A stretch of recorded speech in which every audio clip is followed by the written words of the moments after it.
Assalamualaikum warahmatullahi wabarakatuh.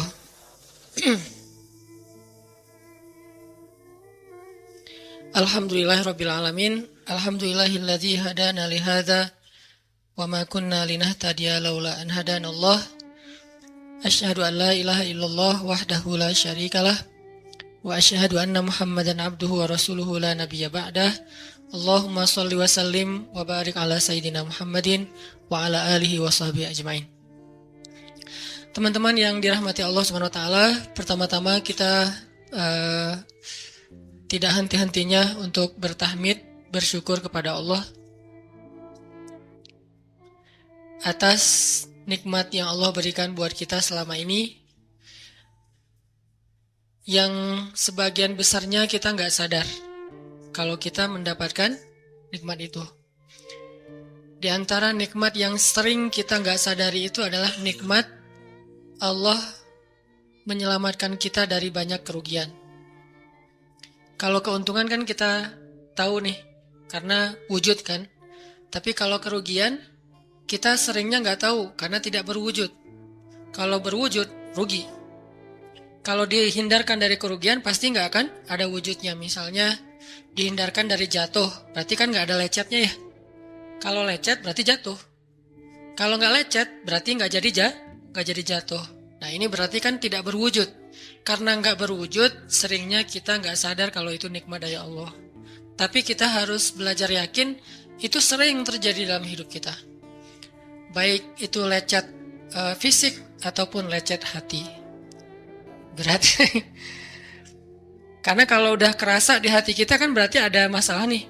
Kadang-kadang Allah menyelamatkan kita dari kekecewaan, dari marah, dari sakit hatinya. Itu kan tidak ada wujudnya karena kita diselamatkan. Tapi yakin bahwa sesungguhnya itu juga nikmat dari Allah. Makanya harus tetap bersyukur walaupun kita kadang nggak bisa menghitung nikmat Allah. Karena emang nggak mungkin menghitung nikmat Allah. Wa in ta'uddu ni'matallah. Nggak mungkin kita bisa menghitung nikmat Allah. Gampangnya misalnya coba aja, ada nggak kita yang bisa ngitung jumlah tetes air hujan ketika turun hujan? Itu baru satu nikmat ya, hujan doang nih. Bisa nggak ngitung berapa tetes air hujan yang jatuh ketika kita lagi musim hujan? Atau sekali hujan aja nih, setengah jam, berapa tetes? Nggak ada yang bisa ngitung. Itu aja nggak sanggup, apalagi nikmat-nikmat yang lebih besar. Nah, jadi tetap, walaupun kita nggak sadar nikmat Allah apa, tapi kita pakainya bukan cuma dengan logika. Hidup saya kayaknya gini-gini aja, logikanya nih. Tapi kalau kita beriman, sebetulnya nggak gini-gini aja. Hidup kita tuh harusnya lebih parah dari ini nih. Hidup kita tuh harusnya banyak masalah. Cuman sebagian besar masalah udah Allah hindarkan. Udah Allah selamatkan kita dari masalah-masalah itu. Cuman dikasih sebagian kecil sebagai pengingat buat kita. Kadang-kadang kalau nggak dikasih masalah sama sekali, kita suka jauh dari Allah. Kan Allah kangen. Di antara hadis kangennya Allah kepada kita tuh, Allah kalau kangen kepada hambanya, dikasih ujian. Hamba yang kayak gimana? Hamba yang kalau nggak dikasih ujian, nggak deket sama Allah. Sehingga kalau Allah kangen sama kita, yang nggak deket sama Allah nih, suka lupa sama Allah, Allah kasih kita ujian. Tapi ujian yang dikasih juga, ujian yang insya Allah masih ketahan sama kita. Karena Allah nggak mau ngasih kita ujian yang mencelakai kita.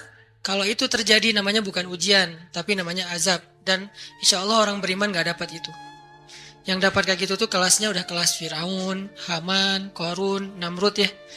Abu Jahal, Abu Lahab itu kayak gitu tuh. Tapi kalau kelas orang muslim yang udah beriman cuman gak soleh-soleh amat, insya Allah yang dikasih bukan azab. Yang dikasih adalah ujian. Kenapa? Allah kangen dengerin curhat kita di sepertiga malam. Allah kangen ngeliatin kita menangis dan manja kepada Allah. Allah kangen kita bangun tengah malam atau sepertiga malam berdoa kepada Allah. Allah kangen kita berdiri dan sujud dengan waktu yang lama. Kadang-kadang sujudnya setengah jam, saking lagi berserah diri kepada Allah. Allah kangen, makanya dikasih ujian dikit. Tapi ujian yang dikasih ke kita tuh sedikit dibandingkan yang Allah hindarkan dari kita. Tapi mana buktinya dihindarkan? Kalau ada buktinya namanya nggak dihindarkan. Kalau sudah wujud namanya kena. Kalau nggak kena pasti nggak ada wujudnya. Terus gimana kita tahu? Kita mungkin nggak tahu, tapi kita bisa meyakininya, iman. Makanya yang dipakai bukan hanya logika, tapi juga iman. Karena Allah Subhanahu wa taala menyelamatkan kita siang dan malam. Kulla yaumin huwa fi sya'n. Itu ayatnya. Kulla yaumin huwa fi sya'n. Setiap hari Allah sibuk menyelamatkan kita.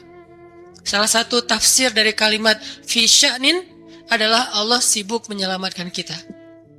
Setiap hari kulla yaum. Sibuk menyelamatkan fulan-fulan, sebanyak jumlah manusia, sebanyak itulah yang Allah selamatkan. Bukan cuma mukmin. Bahkan orang kafir juga kadang Allah selamatkan, cuman di dunia. Kalau di akhirat beda lagi ceritanya. Kalau di dunia, rahmat Allah semuanya dikasih. Baik kepada mukmin ataupun kepada yang tidak mukmin, dikasih rahmat Allah di dunia. Tapi di akhirat hanya berlaku bagi orang-orang yang beriman. Kenapa orang yang tidak beriman kok dikasih rahmat Allah di dunia? Karena di sisi Allah dunia itu kecil, gak terlalu berharga, makanya dikasih semuanya. Akhirat itu berharga, makanya dikasih buat yang Allah sayangi, yang Allah pilih doang, yaitu orang yang beriman. Jadi jangan sampai kita berpikir Allah tuh kayaknya gak fair, kok orang gak beriman dikasih rahmat di dunia? Karena dunia itu gak terlalu berharga di sisi Allah. Seandainya dunia itu ada harganya walaupun sebelah sayap nyamuk, gitu kan hadisnya, gak akan Allah kasih itu dunia kecuali kepada orang beriman. Tapi berhubung lebih ringan daripada sebelah sayap nyamuk, dikasih kepada semuanya. Ibaratnya kalau kita ngasih, kayak ngasih lagi jalan gitu ya, naik angkot misalnya. Naik angkot, terus sama istri nih, naik angkot berdua. Terus pas turun angkot, harga angkotnya itu misalnya 3.000. Udahlah kasih aja 5.000. Karena 2.000 yang kita kasih, nggak mungkin istri kita komplain. Kemarin aku minta nggak dikasih, nggak akan mungkin kan? Kenapa? Cuma 2.000. Tapi coba ngasih 100.000. Beda tuh. Karena dia sesuatu yang ringan, maka tidak perlu komplain. 2.000 doang, saya juga dikasih lebih dari itu. Harusnya kita sadar bahwa dunia itu 2.000-an. Dunia itu cuma 2.000-an. Gak terlalu berharga lah. Walaupun tetap butuh. Gak berharga juga butuh. Sehingga ketika ada orang yang tidak beriman dikasih 2.000-an kayak gini, kita yang beriman jangan sirik. Mending saya gak beriman kalau kayak gitu. Ternyata gak beriman juga dapat tuh banyak. Gak banyak, cuma 2.000-an. Dan kita mah dikasih lebih banyak dari itu. Cuman yang dilihat 2.000-nya. Bukan yang ratusan ribunya.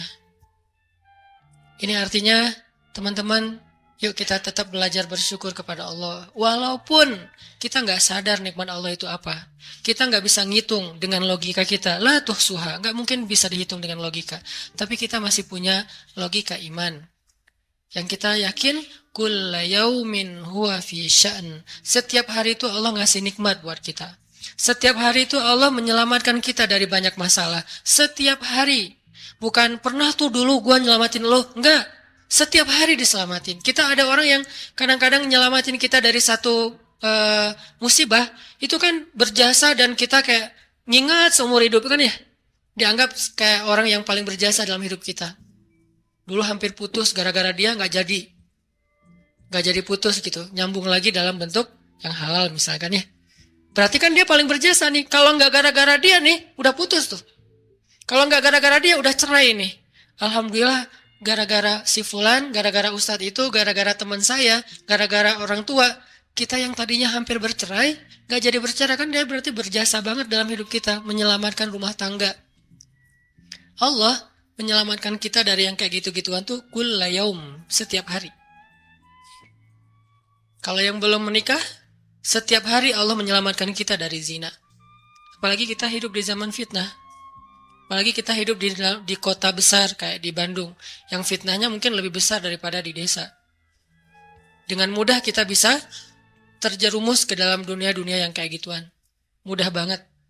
Tapi setiap hari diselamatin, besok diselamatin lagi, lusa diselamatin. Walaupun seringkali Allah pengen nyelamatin kita, kitanya aja yang kekeh gak mau diselamatin. Udah jatuh, Allah selamatkan dari apa? Dari makin terpuruk. Kadang-kadang kan jatuh ketiban tangga nih. Jatuh doang nggak ketiban tangga. Allah selamatkan. Kalau nggak diselamatkan 100%, minimal diselamatkan sebagiannya. Supaya kita nggak benar-benar hancur. Itu sering. Yang pernah merasakan masa-masa kelam di masa lalunya, harusnya kan ketika kita dulu kayak gitu, kita mungkin udah mati kali ya. Yang sering tawuran misalnya, yang sering tarung di jalan, alasannya alasan sepele gitu. Kayak kemarin saya pas ke Jakarta ada acara di daerah Bintaro tuh, lagi jalan, ada tawuran pelajar. Pada bawa golok, bawa samurai, bawa celurit, segala macam. Kita agak-agak kaget karena kita platnya plat D gitu kan. Agak bahaya nih di Jakarta soalnya. Langsung kita, gimana nih plat D, masa mau ditutup pakai tangan, nggak mungkin kan ya, mobil. Akhirnya la haula aja. Coba bayangin, mungkin sebagian kita pernah ngalamin masa kayak gitu dan mungkin lebih parah. Yang kayak gitu-gitu mah udah jadi kayak sarapan lah. Kalau nggak makan siang, kayak gitu-gitu. Udah sering. Kenapa masih bisa selamat dan sekarang bisa duduk di masjid? Kalau bukan karena Allah menyelamatkan kita. Jadi kalau ada yang cerita ke saya tuh tentang pengalaman masa lalunya yang luar biasa kelam, saya tuh selalu bukan takjub ke dianya, takjub ke Allahnya. Bukan takjub karena dia bisa berhijrah, takjub karena Allah masih menyelamatkan dia dan menghijrahkan dia. Sehingga ketika dengar cerita kayak gitu, yang kita ucapkan adalah Masya Allah, Alhamdulillah. Bukan, wah hebat lo ya, dulu pernah bunuh orang, pernah ini, pernah semua dosa pernah gue lakuin dah. Itu gak perlu bangga, karena kalau dia gak diselamatin Allah, dulu udah celaka dengan dosa-dosa itu. Tapi karena Allah selamatkan, akhirnya dia diberi kesempatan. Bikin dosa dibiarin sama Allah. Bikin dosa dibiarin, bukan dibiarin berbuat dosa, dibiarin supaya dia kembali kepada Allah, dikasih kesempatan.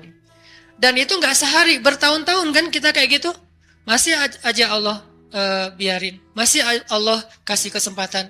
Ini artinya teman-teman, benar, kulla yaumin huwa fi sya'an. Setiap hari itu Allah selalu jagain kita. Setiap hari itu Allah selalu nyelamatin kita dari banyak masalah. Kalau yang udah nikah, mungkin di hari-hari pertama atau tahun-tahun pertama nih pengalaman pernikahan ya. Ya nggak apa-apa deh. Sedikit lah ya, saya emang nggak terlalu berpengalaman. Ada yang lebih berpengalaman dari saya lah ya. Ada sedikit pengalaman. Biasanya orang yang baru nikah ujiannya itu 3 tahun pertama. Kalau dia bisa ngelewatin masa 3 tahun pertama, insya Allah agak lebih mudah ke depannya. 3 tahun pertama ini paling berat. Apalagi kalau dia nikahnya, alhamdulillah gak pacaran. Kalau pacaran kan ujiannya udah sebelum nikah udah banyak ujian ya. Pas sudah nikah ya udah selesai. Bukan udah selesai ujiannya, udah gak ada yang perlu udah hambar aja. Udah plain ya. Pernah gitu Ustaz? Enggak sih. Untung ya, untung. Alhamdulillah gak pakai pacaran. Soalnya yang pacaran diputusin melulu. Jadi yang udah pacaran lama, pas udah nikah, kita mau ngapain lagi ya? Kayaknya udah semua ya. Oh iya, udah semua. Bulan madu dari dulu juga udah sering. Kan udah agak-agak plain gitu kan? Tapi kalau yang belum nikah, belum pacaran, nikah nih. Jadi kayak benar-benar baru pacaran, cuman ada konsekuensi lain yang mungkin ini jadi kayak semacam ujian lah biar sabar. Masa-masa adaptasi, masa-masa saling mulai mengerti, oh ternyata kamu tuh kayak gini dan segala macam. Apalagi kalau baru nikah langsung LDRan kan berat banget tuh. Nikah LDRan, pacaran LDRan aja berat. Bener gak sih? Nggak ngaku Pacaran LDRan aja berat, apalagi nikah LDRan. Kenapa? Pacaran itu kan masih banyak pantangan. Nikah kan udah masih banyak ibadahnya. Tapi nggak boleh ibadah, coba gimana? Nggak sengsara tuh, merana kan? Harusnya boleh, tapi nggak boleh. Yang tadinya nggak boleh aja, sengsara, apalagi udah boleh. Nah ini artinya setiap hari dalam tahun-tahun pertama pernikahan kita bisa aja mengatakan, udah deh, saya talak kamu, apalagi laki-laki. Kalau nggak sabar dikit keluar kata-kata talak. Kalau udah keluar nggak bisa ditarik lagi tuh, karena kalimat itu walaupun guyon tetap kena kan? Guyon aja kena, apalagi serius. Enggak usah, saya waktu itu lagi dikuasai amarah. Emang ada yang cerai dalam keadaan nyaman? Kita talak yuk, gitu. Enggak ada kan? Yang namanya cerai pasti marah tuh. Jadi enggak ada istilah gara-gara marah terus talaknya enggak berlaku. Enggak, maksud marah yang enggak berlaku talak itu kalau sampai hilang akal. Tapi rata-rata kita masih berakal sih walaupun marah juga. Karena ada orang yang marah tuh kemudian dia jadi kayak orang yang gila gitu gara-gara marahnya itu hilang akal. Tapi kalau masih berakal, masih mukallaf, masih bisa berpikir, ya namanya cerai nggak ada yang nggak marah. Yang namanya cerai pasti marah. Say, apa? Aku talak kamu. Nggak ada. Udah talak manggilnya say. Udah gitu pakai emoticon yang love gitu. Tapi talak kan agak-agak klise ya. Nggak ada. Pasti emoticonnya tuh berderai-derai atau hatinya terbelah kan gitu kan ya. Lagi rame soalnya tuh yang kayak gitu-gitu. Cie. Ini artinya bahwa yang namanya talak nggak ada nyamannya. Pasti lagi marah. Dan tetap berlaku teman-teman. Kalau nggak Allah membimbing lisan kita, mungkin hari kedua udah talak. Kalau Allah nggak membimbing hati kita, mungkin bulan pertama udah talak. Berarti kulla yaumin huwa fi sya'an. Sebetulnya kalau dengan logika iman, harusnya kita yakin setiap hari itu Allah pasti nyelamatin kita setiap hari. Cuman karena udah diselamatin jadi nggak ketahuan. Kalau nggak diselamatin ketahuan. Tadi mau jatuh di jalan nih, naik motor nih. Mau keserempet, harusnya jatuh. Tapi nggak jadi keserempet. Atau keserempet dikit nggak jatuh. Kan kita suka lupa kalau kayak gitu kan ya. Kalau udah jatuh baru ingat. Kan saya tadi udah baca bismillah, kenapa masih jatuh? Gitu kan? Tapi kalau nggak jatuh, kita lupa bahwa ternyata perjalanan kita itu dilindungi oleh Allah. Sehingga kalau udah sampai bilang, Alhamdulillah. Jadi banyak yang kita nggak bisa ngitung karena memang tidak terjadi. Kenapa nggak terjadi? Allah yang menyelamatkan kita. Kulla yaumin huwa fi sya'an. Sehingga tetap walaupun mungkin kita nggak ngerasain, bilang aja Alhamdulillah, Alhamdulillah setiap hari aja gitu. Karena nggak ada ruginya juga kita ngomongin Alhamdulillah. Satu-satunya kata atau nama yang nggak rugi disebut cuma nama Allah. Dan satu-satunya nama yang rugi kalau disebut nama mantan. Itu nggak enak banget nyebutnya. Kadang-kadang lagi ngobrol sama temen atau lagi kenalan di dalam kampus nih ya, atau kelas anak baru ceritanya. Kan kenalan nih, dipanggil nama sama guru satu-satu. Pas ada satu nama misalnya namanya siapa gitu kan ya. Kita sendiri yang pas nama itu disebut langsung meriang. Lah kamu kenapa? Itu nama mantan saya bu. Kan suka gitu ya. Sampai ada nama jalan bisa buat dia kegeeran sendiri. Saya pernah di Masjidil Haram ada salah satu nama gate. Nama gate tuh bukan gate Masjidil Haram ya. Kalau gate Masjidil Haram semuanya nama cowok. Kan gak mungkin saya punya mantan cowok kan. Salah satu gate di hotel lah. Itu namanya tuh nama, pokoknya gak usah disebut, ketahuan ntar di stalking lagi ya. Ada salah satu gate di hotel besar kayak Zam-Zam Tower gitu. Gate-nya tuh namanya nama seseorang. Pas ngeliat tuh gitu doang. Coba bayangin, nama aja bisa bikin kita calangap. Nama, coba. Jadi satu-satunya nama yang kalau disebut itu bikin kita nggak nyaman, itu nama muatan. Dan satu-satunya nama yang kalau disebut bikin kita dapat kebaikan, cuma nama Allah Subhanahu Wa Taala.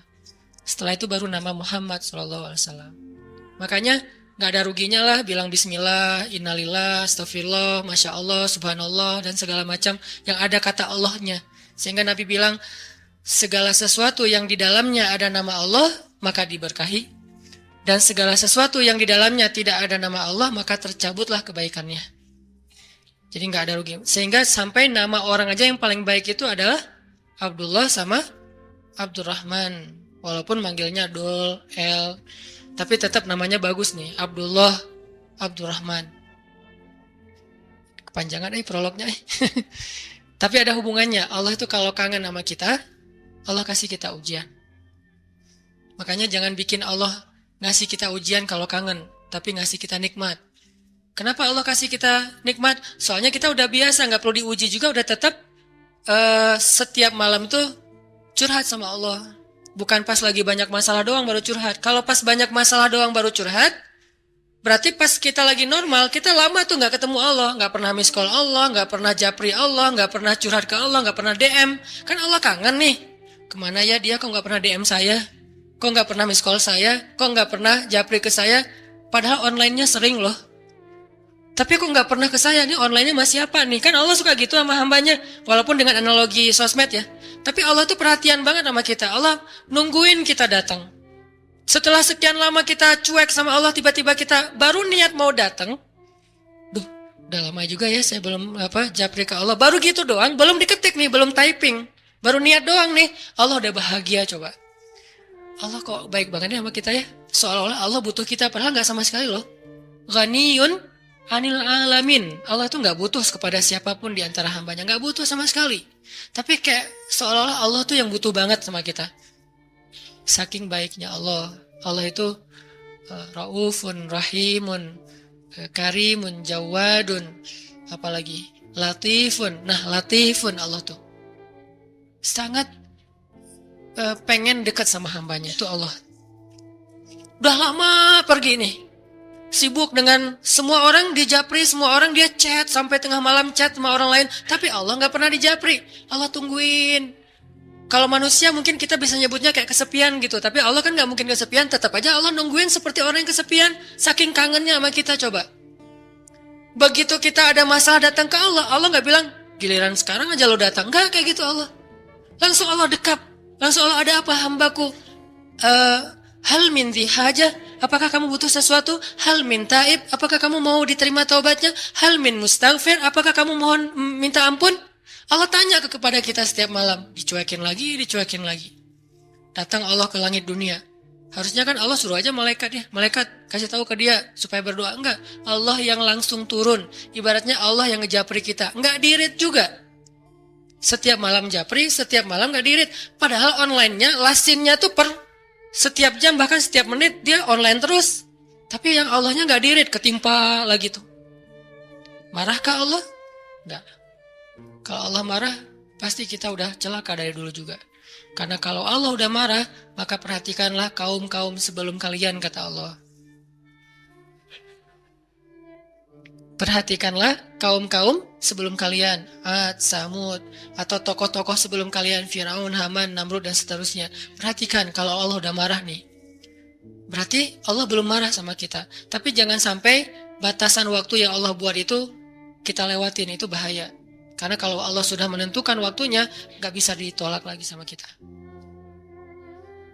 Jadi Allah kangen kepada makhluknya. Jadi sifat kangen itu salah satu di antara sifat Allah. Allah rindu kepada hambanya. Namanya siapa? Allah rindu kepada hambanya.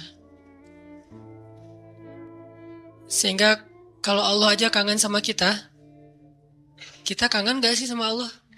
Ini pertanyaannya nih. Karena kalau kita gak kangen sama Allah, gak fair. Kenapa gak fair? Allah kan gak pernah dapat kebaikan apa-apa dari kita. Kok kangen sama kita? Berarti Allah kangennya tulus. Kalau kangen kita kan ikhlas ya. Ikhlas dengan tulus agak beda dikit nih. Kalau tulus gak berharap apa-apa. Kalau ikhlas berharap. Kalau ikhlas itu berharap. Cie.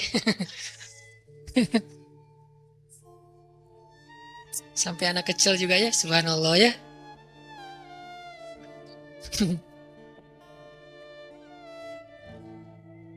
Otomatis ada cewek soalnya. Cewek kecil. Allah aja tuh nggak menginginkan apa-apa dari kita, kangen. Berarti kan nggak ngarapin apa-apa, bisa kangen. Baik banget kan?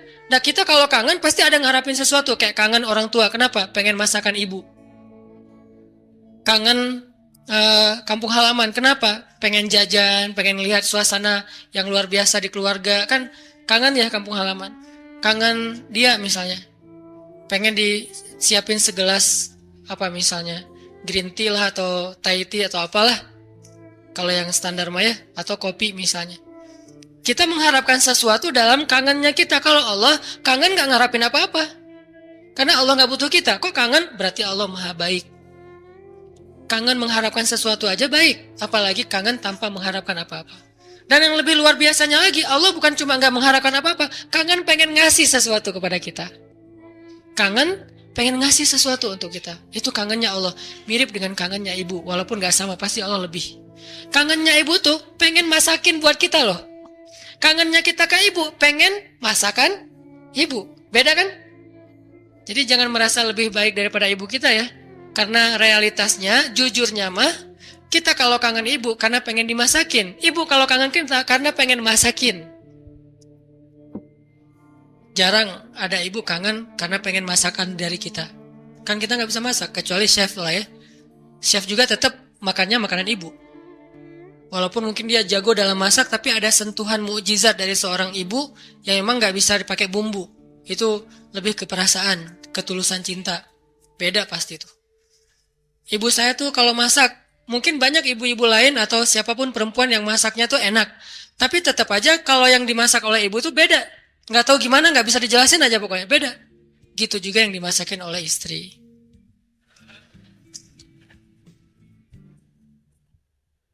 Nggak pernah ngerasain, nggak apa-apa. Sabar ya. Ibu aja dulu lah, puas-puasin ya. Karena ibu tetap aja seseorang yang luar biasa. Allah tuh kayak gitu, analogi cinta Allah kepada kita, walaupun nggak sama persis, tapi minimal ada analoginya. Kayak ibu kepada anak. Allah tuh kangen sama kita bukan karena pengen sesuatu dari kita, tapi karena pengen ngasih sesuatu untuk kita. Kok bisa gitu? Ibu aja bisa, apalagi Allah. Padahal ibu kan manusia yang punya banyak kekurangan. Kadang dia capek, kadang dia juga lelah, kadang dia butuh harta dan segala macam. Namanya ibu kadang-kadang butuh, kayak saya lagi di Mesir tuh, nelpon ibu saya, "Mak, butuh apa? Ini di rumah kalau bulan Ramadan kan bentar lagi bulan puasa, orang Aceh nyebutnya bulan puasa. Bentar lagi kan bulan puasa, di rumah nggak ada es, masa harus beli terus ke tetangga, nggak enak. Menjelang berbuka pas lagi ngabuburit datang ke rumah tetangga, bisa nggak beli kulkas? Boleh boleh mak, boleh gitu. Nggak pernah saya ngerasa mak nggak kangen sama saya, kangennya kulkas, nggak kan? Walaupun ibu kita manusia, tetap aja kangennya lebih tulus daripada kangen kita. Kenapa ibu pengen beli kulkas? Bukan buat dirinya, buat adik-adik. Karena adik-adik itu kalau buka puasa pasti wajib mereka mah minumnya yang dingin misalnya. Nah ibu nggak suka minum dingin. Ibu sama ayah nggak suka minum dingin. Ayah saya pasti buka puasanya kalau nggak rokok ya kopi. Sebelum buka puasa tuh satu bungkus tuh udah di depan rokok sama kopi. Udah itu aja tuh, nggak ada ribet-ribetnya. Mungkin nggak bisa ninggalin ya karena dari udah sekian lama katanya sih rokok sebelum sekolah dulu teh. Jadi belum sekolah ngerokok dulu baru sekolah. Orang dulu lah ya. Sampai saya dulu pernah waktu kecil tuh diajarin ngerokok sama ayah saya. Untungnya saya sesak nafas, akhirnya nggak bisa nerusin warisan dari ayah saya. Kan dulu mah suka nonton Dunia Dalam Berita gitu kan, masih TV hitam putih dunia. Ketahuan usianya Dunia Dalam Berita pasti banyak yang nggak tahu Dunia Dalam Berita itu apa. Anak zaman now lah. Dulu tuh ayah saya ngerokok sambil nonton Dunia Dalam Berita. Terus tahun sekali G30 SPKI kan nonton. Saya di sebelahnya. Ya, coba dong. Yes. Jadi kita kompak tuh berdua tuh. Yes. Satu batang berdua, sisanya satu bungkus sendiri dia. Jadi bukan karena pengen minum air dingin, ayah dan ibu saya beli kulkas, justru buat adik-adik. Berarti tetap aja tulus. Terus, mak butuh apa? Nih adik-adik belum sekolah, mak butuh apa? Nggak pernah minta untuk dirinya sendiri. Mama nih mau lebaran nggak ada baju baru, nggak pernah. Pasti untuk adik-adik. Kenapa nggak untuk saya? Mungkin dianggap saya udah mampu sendiri, udah mandiri, jadi udah nggak perlu dikasih-kasih. Artinya dalam cerita ibu kita bisa melihat kebesaran Allah. Kalau ibu aja yang penuh dengan kekurangan bisa setulus itu, apalagi Allah. Ibu bisa kangen kepada kita karena pengen masakin buat kita. Allah kangen kepada hambanya karena pengen ngasih nikmat untuk hambanya. Allah kangen kepada pendosa karena pengen ngampunin dosa-dosa dia. Kenapa nggak diampunin aja? Karena dia nggak datang. Kenapa nggak dimasakin aja? Ngapain dimasakin, orangnya nggak ada, kan gitu kan? Katanya ibu kangen, tapi kok nggak masak masakan kesukaan aku? Lah kamu masih di Bandung, ibunya di Jawa, ya gimana yang masakin? Siapa yang makan basi? Nah ibu nggak makan spesial itu, sehari-hari paling makan nasi putih, garam sama telur ceplok. Kalau nggak juga cuma cabai. Saya waktu kecil makanan favorit saya tuh nasi putih, garam, cabai. Itu aja dimakan, enak banget tuh. Sesekali makan telur, didadar, diceplok, itu juga tunggu dari kandang ayam. Karena kita nggak beli telur, tapi ibu tuh nernak ayam di belakang. Setiap pagi saya periksa. Pinggir loh, ngeliat telur loh gitu. Ayam-ayamnya dipinggirin. Oh nggak ada, kurang produktif. Oh iya. Hari berikutnya dicek, 3 hari sekali ada telurnya. Kan telur kalau baru dari kandang itu kan hangat banget tuh. Saya ngerasain ternyata bedanya rasa telur dulu sama sekarang. Memang beda. Dulu tuh nggak pakai pecin juga udah enak. Kenapa sekarang jadi generasi micin? Karena telurnya udah nggak berkualitas. Pembahasannya nggak penting. Jadi masakan makanan ibu mah cuma gitu. Terus kenapa ibu? Misalnya di Aceh itu ada namanya masakan kari lah ya, kari kambing, kari ayam. Kenapa emak kalau katanya kangen sama aku kok nggak masakin kari ayam? Lah kan kamu di Mesir. Ngapain dimasakin? Yang makan siapa? Gitu juga Allah. Katanya Allah pengen ngampunin dosa aku kok nggak diampunin? Lah kamu nggak pernah taubat, nggak pernah datang, nggak pernah sujud, nggak pernah minta ampun. Gimana mau diampunin? Kayak dikasih ampunan nggak ada yang ngambil gitu. Bukan Allah nggak mau ngampunin kita, kita nggak mau ngambil, kita nggak mau makan, kita nggak mau datang gitu. Padahal Allah sediain. Begitu kita mendekat sedikit aja langsung Allah masakin tuh ampunan. Langsung menunya yang paling enak. Kalau analogi ibu tadi masak, langsung disediain untuk kita. Disediakan dengan sangat istimewa buat kita ampunan Allah. Apa istimewanya? Lengkap. Lengkap gimana? Dosanya, semua dosa diampuni. Semua dosa tuh ada tuh. Dosa A, B, C, ampuni semuanya. Taubat diterima dengan seolah-olah kita tuh udah orang paling suci. Kan orang yang paling suci itu orang yang baru bertaubat kan? Orang yang paling suci itu orang yang bukan banyak amal soleh. Itu orang yang paling banyak pahalanya. Tapi orang yang paling suci justru yang pertama bertobat itu paling suci. Setelah itu mungkin udah mulai agak mix lagi nih. Udah ada dosa, ada pahala. Tapi baru-baru taubat itu saat yang paling suci setelah kita dilahirkan oleh ibu kita. Kita udah jauh dosanya, udah kayaknya kalau di dosa itu jadi titik-titik di hati kita. Bukan hati kita doang yang hitam, seluruh tubuh kita udah hitam. Karena udah nggak ada tempat lagi di hati, saking banyaknya dosa. Kalau seandainya dosa itu satu titik pulpen, terus setiap kita buat dosa tuh jadi tinta sekecil ujung pulpen itu di hati kita, kayaknya bukan hati kita doang yang udah hitam, seluruh tubuh kita juga udah hitam. Bukan cuma tubuh kita, sampai area di sekeliling kita tuh udah hitam saking banyaknya dosa. Soalnya di hati udah nggak ada tempat kosong untuk nitik-nitik kayak gitu. Akhirnya taruh di tangan, jadi tato semuanya, terus di lantai, saking banyaknya dosa kita. Begitu kita datang kepada Allah, belum beramal soleh, baru mau datang, astagfirullahaladzim, langsung Allah sediakan menu istighfar, taubat dengan menu yang sangat istimewa. Jadi Allah tuh kangen kepada pendosa karena pengen ngampunin dosanya. Kangen kepada orang yang banyak masalah karena pengen ngasih solusi dalam masalahnya. Kangen kepada orang yang udah berbuat amal soleh karena pengen mengangkat derajatnya. Jadi kangennya Allah itu untuk kita. Kangennya kita untuk diri sendiri. Walaupun boleh-boleh aja kangen untuk diri sendiri. Sama kayak kita boleh kangen sama ibu. Ibu kita gak akan balikin, kamu mah cuma kangen masakan mama, gak kangen sama mama. Gak ngomong gitu kan ibu kita mah. Ya udah pulang atuh nak, gitu. Ya udah cepat pulang biar mama masakin. Mau masakin apa nih? Saya sering kalau dulu kan di pesantren pulangnya seminggu sekali karena pesantrennya dekat rumah sih, satu kota gitu. Setiap hari Sabtu pulang, hari Minggu sore udah balik ke pesantren. Itu setiap hari Sabtu ibu tuh pasti masakannya spesial tuh. Bang, pulang jam berapa? Jam 4 sore mah. Ya udah nanti mama masakin jam 3 biar hangat pas abang datang. Kadang-kadang macet atau naik angkotnya penuh karena sore itu angkot selalu penuh. Datangnya jam 7, diangetin lagi sama mama. Kenapa tadi nggak jam 4 udah mama masakin? Disiapin sama ibu. Nggak pernah ibu bilang, kamu mau pulang cuma untuk masakan, bukan untuk ibu. Nggak pernah ngomong kayak gitu. Gitu juga Allah nggak pernah ngomong kamu mau datang karena udah banyak dosa, bukan untuk saya kan? Nggak gitu. Memang kita datang kepada Allah pengen diampuni dosa. Memang kita datang kepada Allah karena butuh. Dan butuhnya kita kepada Allah bentuk dari yakinnya kita. Gak boleh kita bilang saya gak butuh Allah. Saya mah memang datang karena cinta. Gak gitu. Itu mah terlalu naif menurut saya. Saya gak butuh surga. Saya gak takut neraka. Naif banget sih. Gak takut neraka. Gak butuh surga. Seolah-olah harta yang berharga di sisi Allah itu gak butuh gitu. Sombong banget kita kalau bilang gak butuh surga. Sombong banget kita kalau bilang gak takut neraka. Malaikat Jibril aja takut neraka. Pernah malaikat Jibril nangis luar biasa. Kayak orang habis diputusin nangisnya teh. Nangis banget tuh. Didatengin sama Nabi Muhammad. Jibril, kunaon gitu. Kenapa gitu? Jibril kok nangisnya kayak gitu-gitu amat? Ini ya Rasul. Saya teringat tentang neraka. Dan setiap kali teringat tentang neraka, sejak Allah ciptakan neraka itu, saya gak bisa berhenti nangis. Coba.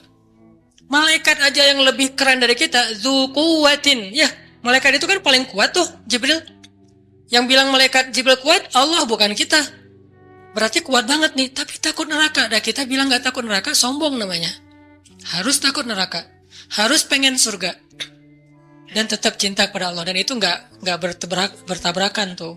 Cinta, takut, berharap, itu semuanya bagian dari kebaikan. teman-teman yang dirahmati Allah Subhanahu wa taala.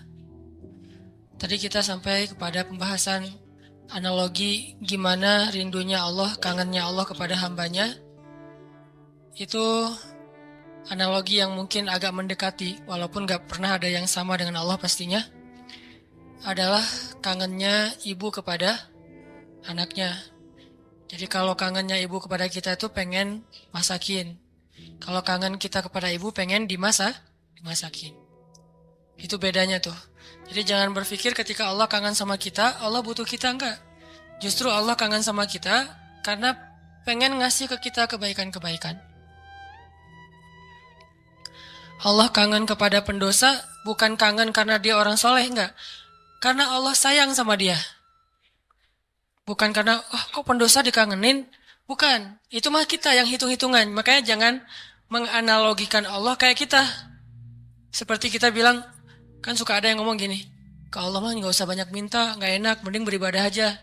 Emangnya Allah tuh akan berat kalau kita minta? Kan enggak. Justru meminta kepada Allah itu ibadah. Jadi makin banyak berdoa itu makin banyak pahala. Karena berdoa dalam agama kita itu bagian dari ibadah. Cuman namanya bukan ibadah muqayyad. Ibadah muqayyad itu kayak sholat 5 waktu, udah jelas waktunya, jelas cara-caranya. Ibadah mutlak. Arti mutlak itu lebih bebas. Kapan aja, yang dibaca bisa apa aja, bahkan kadang-kadang agak-agak capruk dikit dalam berdoa mah gak masalah ya. Kenapa dia capruk? Karena gak hafal bahasa Arabnya. Akhirnya yang didoain sebisanya dia aja, gak apa-apa semampunya. Jadi berdoa kepada Allah itu ibadah dan Allah senang banget dimintai. Sampai Allah tuh ngerasa malu kalau ada yang meminta, terus kita Allah gak mengabulkan, Allah malu. Allah punya malu, justru Allah maha pemalu. Banyak hadis-hadis Allah pemalu kan? Di antaranya kayak hadis Nabi pas Utsman datang ke rumah Nabi dalam keadaan Nabi sakit. Pas Abu Bakar datang, Nabi nggak pakai baju atau pakai baju tapi nggak terlalu rapi gitu, biarin aja. Umar biarin aja. Begitu Utsman yang bilang salam, Nabi langsung rapi-rapi. Udah semuanya rapi, baru Utsman dibukain pintu. Ditanya kok gitu-gitu amat sama Utsman? Nggak, kita mah nggak gitu.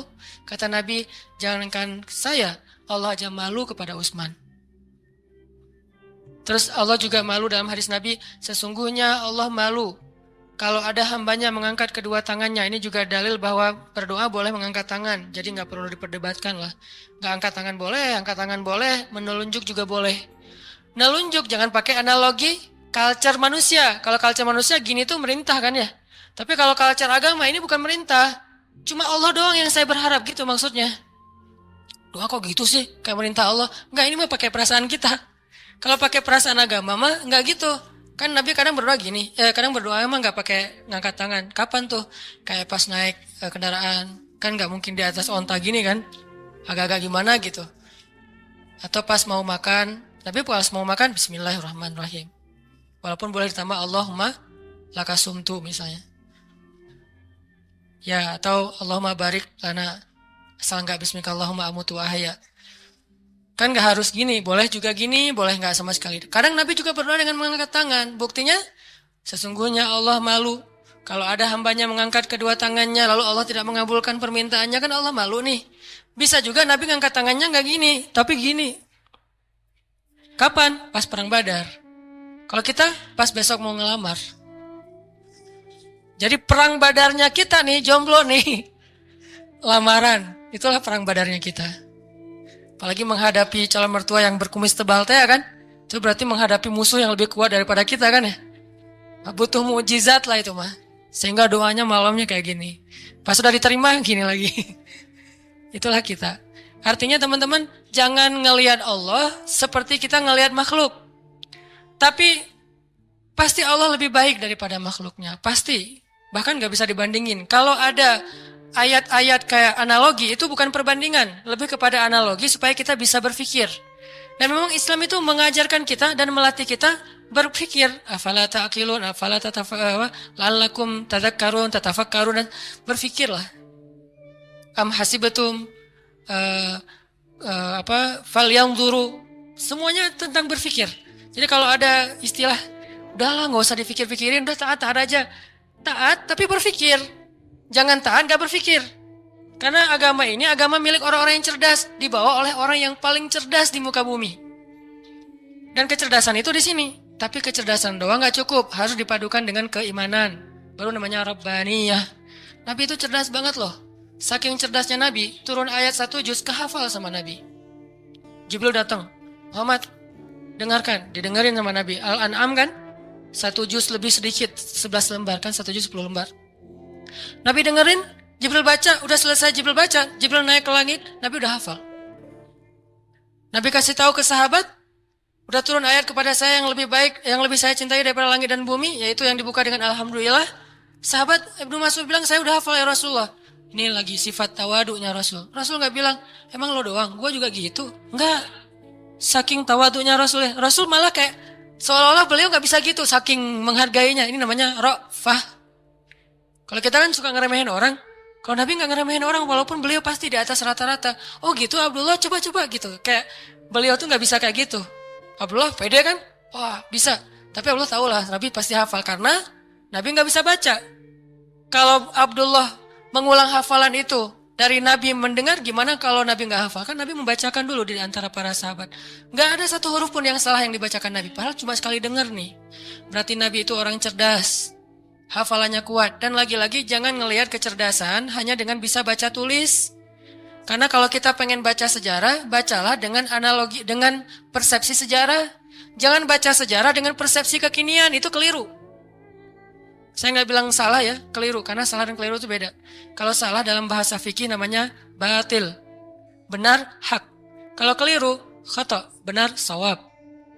Itu keliru kalau kita membaca sejarah, tapi pakai persepsi kekinian. Contoh, katanya pinter, tapi kok nggak bisa baca tulis?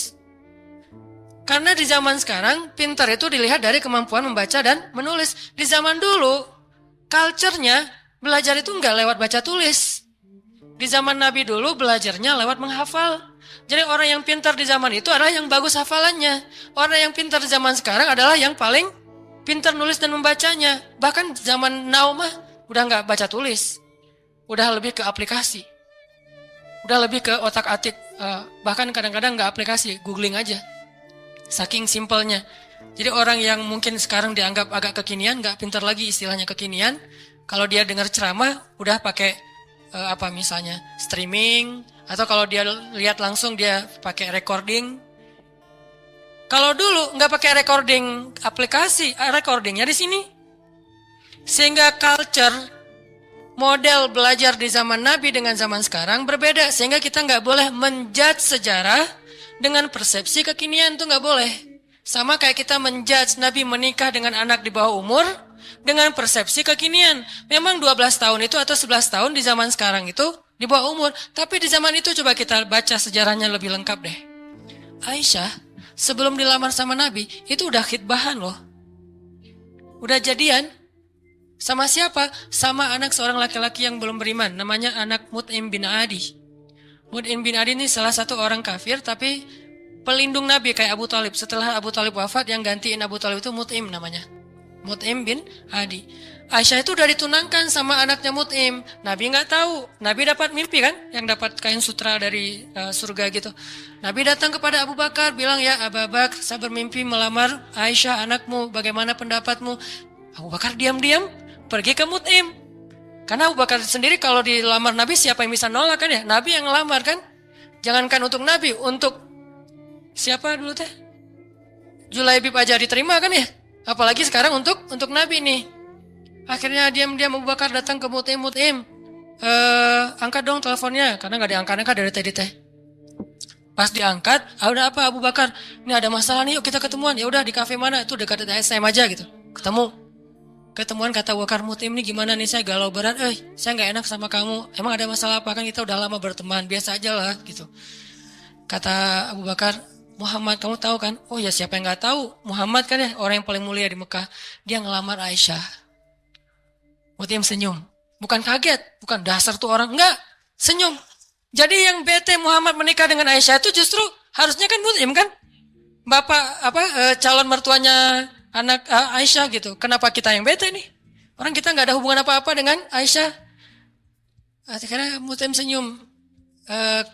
Terus Mut'im bilang, kata Abu Bakar, terus gimana menurut kamu ya Mut'im? Kata Mut'im, ya Abu Bakar, kalau gitu kita batalkan pertunangan anak kita. Sesungguhnya Muhammad lebih layak untuk Aisyah daripada anak saya. Jadi secara culture, Aisyah itu emang udah waktunya menikah di waktu itu. Tapi kalau kita ngelihatnya dari angle kekinian, itu di bawah umur. Makanya jangan menjudge sejarah dari angle kekinian. Itu nggak fair. Banyak lagi adegan-adegan sejarah. Ini yang kita belajar di Al-Azhar itu kayak gini nih. Belajar berpikir. Belajar berfilosofi. Kalau orang bilang filsafat itu nggak butuh, nggak, tergantung filsafatnya. Karena ada filsafat Islamiyah, ada filsafat Gharbiyah. Kalau Gharbiyah itu western lah, filsafat sekuler. Tapi kalau Islam juga berfilsafat. Ternyata gitu ya, baca tafsir juga butuh filsafat. Saya kalau baca Al-Quran yang ada tafsirnya atau nggak pakai tafsir, misalnya baca Quran beberapa ayat yang udah ngerti gitu ya. Subhanallah, ketika kita berpikir tentang Al-Quran, kebayang hal yang luar biasa tentang kebesaran Allah. Itu luar biasa loh. Kayak saya pernah bilang ayat, Allah tuh zatnya, kalau kita ke teman bilangnya orangnya gitu ya. Allah itu zatnya, nggak enakan. Apa bukti Allah nggak enakan? Tuh buktinya tuh ayat sebelum tentang pengubahan kiblat, Allah mengatakan Raufun, dirinya tuh Rauf, artinya Rauf itu nggak enakan. Apa wujud nggak enakan Allah? Salah satunya ayat tentang puasa. Itu Allah nggak enakan banget tuh. Mau nyuruh kita puasa aja, perintahnya satu, tapi bahasa-bahasa untuk seolah-olah memotivasi kita, itu satu lembar loh. Ya ayyuhalladzina amanu, kutiba alaikumusiyam. Makanya bacanya jangan ya ayyuhalladzina amanu, beda itu. Beda intonasi, beda pesan. Tapi kalau kita baca ya ayyuhalladzina amanu, kan kata Nabi, bacalah Al-Qur'an dengan suara sedih kan? Bukan dengan suara teriak. Kadang kita ya ayyuhalladzina amanu, tergantung khotibnya kan ya. Padahal kadang ayat itu turunnya nggak gini, tapi santai turunnya. Ya ayyuhalladzina amanu, kutiba alaikumusiyam. Wahai orang yang beriman, diwajibkan bagi kalian berpuasa. Tapi coba perhatikan kalimat berikutnya. Kayak Allah nggak enakan banget. Kama kutiba alal ladzina min qablikum. Seperti telah diwajibkan kepada orang sebelum kalian. Seolah-olah Allah ngomong gini. Puasa ya, tapi nggak usah khawatir. Bukan kalian doang yang disuruh, yang lain juga disuruh gitu. Kayak kita bilang ke teman kita nih, lagi ada event, kita jadi panitia gitu. Terus kita sebagai ketua panitia bilang ke teman-teman kita tim, tolong angkatin meja ya. Soalnya yang lain di depan lagi beres-beresin sendal atau apalah. Tolong angkatin layar ya, tolong gulung layar ya, soalnya yang lain lagi beresin meja di dalam. Artinya bukan kamu doang yang disuruh, yang lain juga kerja, gitu kan? Saking ra'fah, nggak enaknya Allah sama kita coba. Nah kita mah enak-enak aja sama Allah, nuduh Allah macam-macam, Allah nggak adil, Allah maunya apa, Allah nggak rela saya jadi orang benar. Allah aja ke kita yang Allah maha sempurna, nggak enakan coba. Wahai orang yang beriman, berpuasalah atau diwajibkan bagi kalian berpuasa. Tapi bukan kalian doang, orang sebelum kalian juga diwajibin. Kama kutiba alal ladzina min qablikum. Ini untuk kalian bukan untuk saya. La'allakum tattaqun, supaya kalian bisa jaga diri. Kan takwa itu menjaga, wiqayah. Bisa jaga diri. Maksud jaga diri apa Ustaz?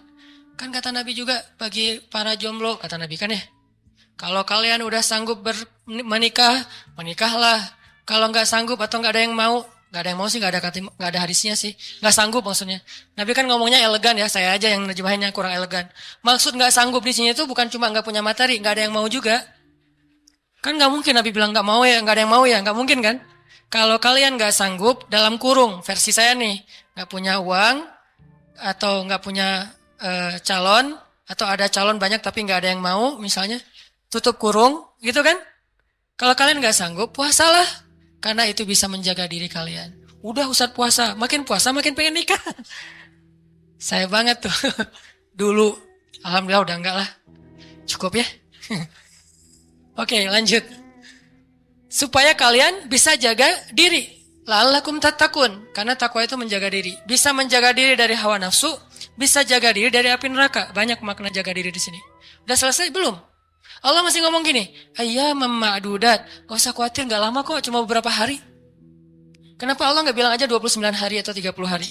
Kenapa bilang beberapa hari? Kenapa Allah gak bilang 1 bulan? Kan puasa 1 bulan kan? Kenapa gak bilang syahran wahidan? Kenapa ayyaman ma'dudat? Karena pengen ngasih angle bahwa ini ringan, cuma beberapa hari doang kok. Lagian puasa kan bukan bulanan, harian. Sanggup gitu puasa bulanan? Sahurnya tanggal 1, buka puasa tanggal 29 gitu. Gak sanggup, makanya Allah bilang ayam, beberapa hari. Ini yang saya belajar di Al-Azhar. Jadi saya merasa bersyukur, bukan ngelebih-lebihin ya. Pasti kampus-kampus yang lain juga keren-keren. Cuma karena saya nggak ngerasain, saya taunya Al-Azhar. Di Al-Azhar itu kita belajar detail banget. Kenapa saya bilang ada S2, S3 cuma satu huruf Al-Quran jadi dapat tesis, disertasi. Karena yang dipelajari itu detail. Ngapain gitu-gitu amat sih, udah tahan aja. Enggak, kalau yang mau tahan aja nggak usah berpikir. Tapi berpikir supaya kita bisa menjadikan agama ini sebagai rahmat, sebagai solusi buat kehidupan kita. Ini bedanya belajar Al-Azhar dengan di beberapa tempat ya. Kalau di beberapa tempat belajar fikih itu lebih kepada produknya, produk fikih, halal, haram, boleh nggak boleh, itu kan produk fikih kan. Kalau di Al-Azhar bukan belajar produk, belajar cara memproduksi. Mesinnya dipelajari. Sehingga ketika ada masalah baru, mesin ini tinggal diulik dikit, produksi yang baru. Kayak tadi misalnya bikin apa gitu, ternyata udah berubah zamannya, udah seleranya udah nggak kayak gitu lagi, akhirnya digantilah, bikin lagi yang baru. Tetap mesinnya sama, cuman dia bisa beradaptasi dengan kebutuhan pasar. Itu bedanya di Al-Azhar. Kita belajar mesin fikih.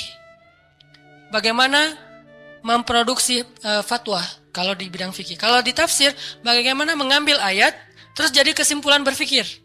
Jadi berfikir dengan Al-Quran, bukan berfikir dengan menurut saya, enggak. Pola fikir kita tuh dibangun di Al-Azhar.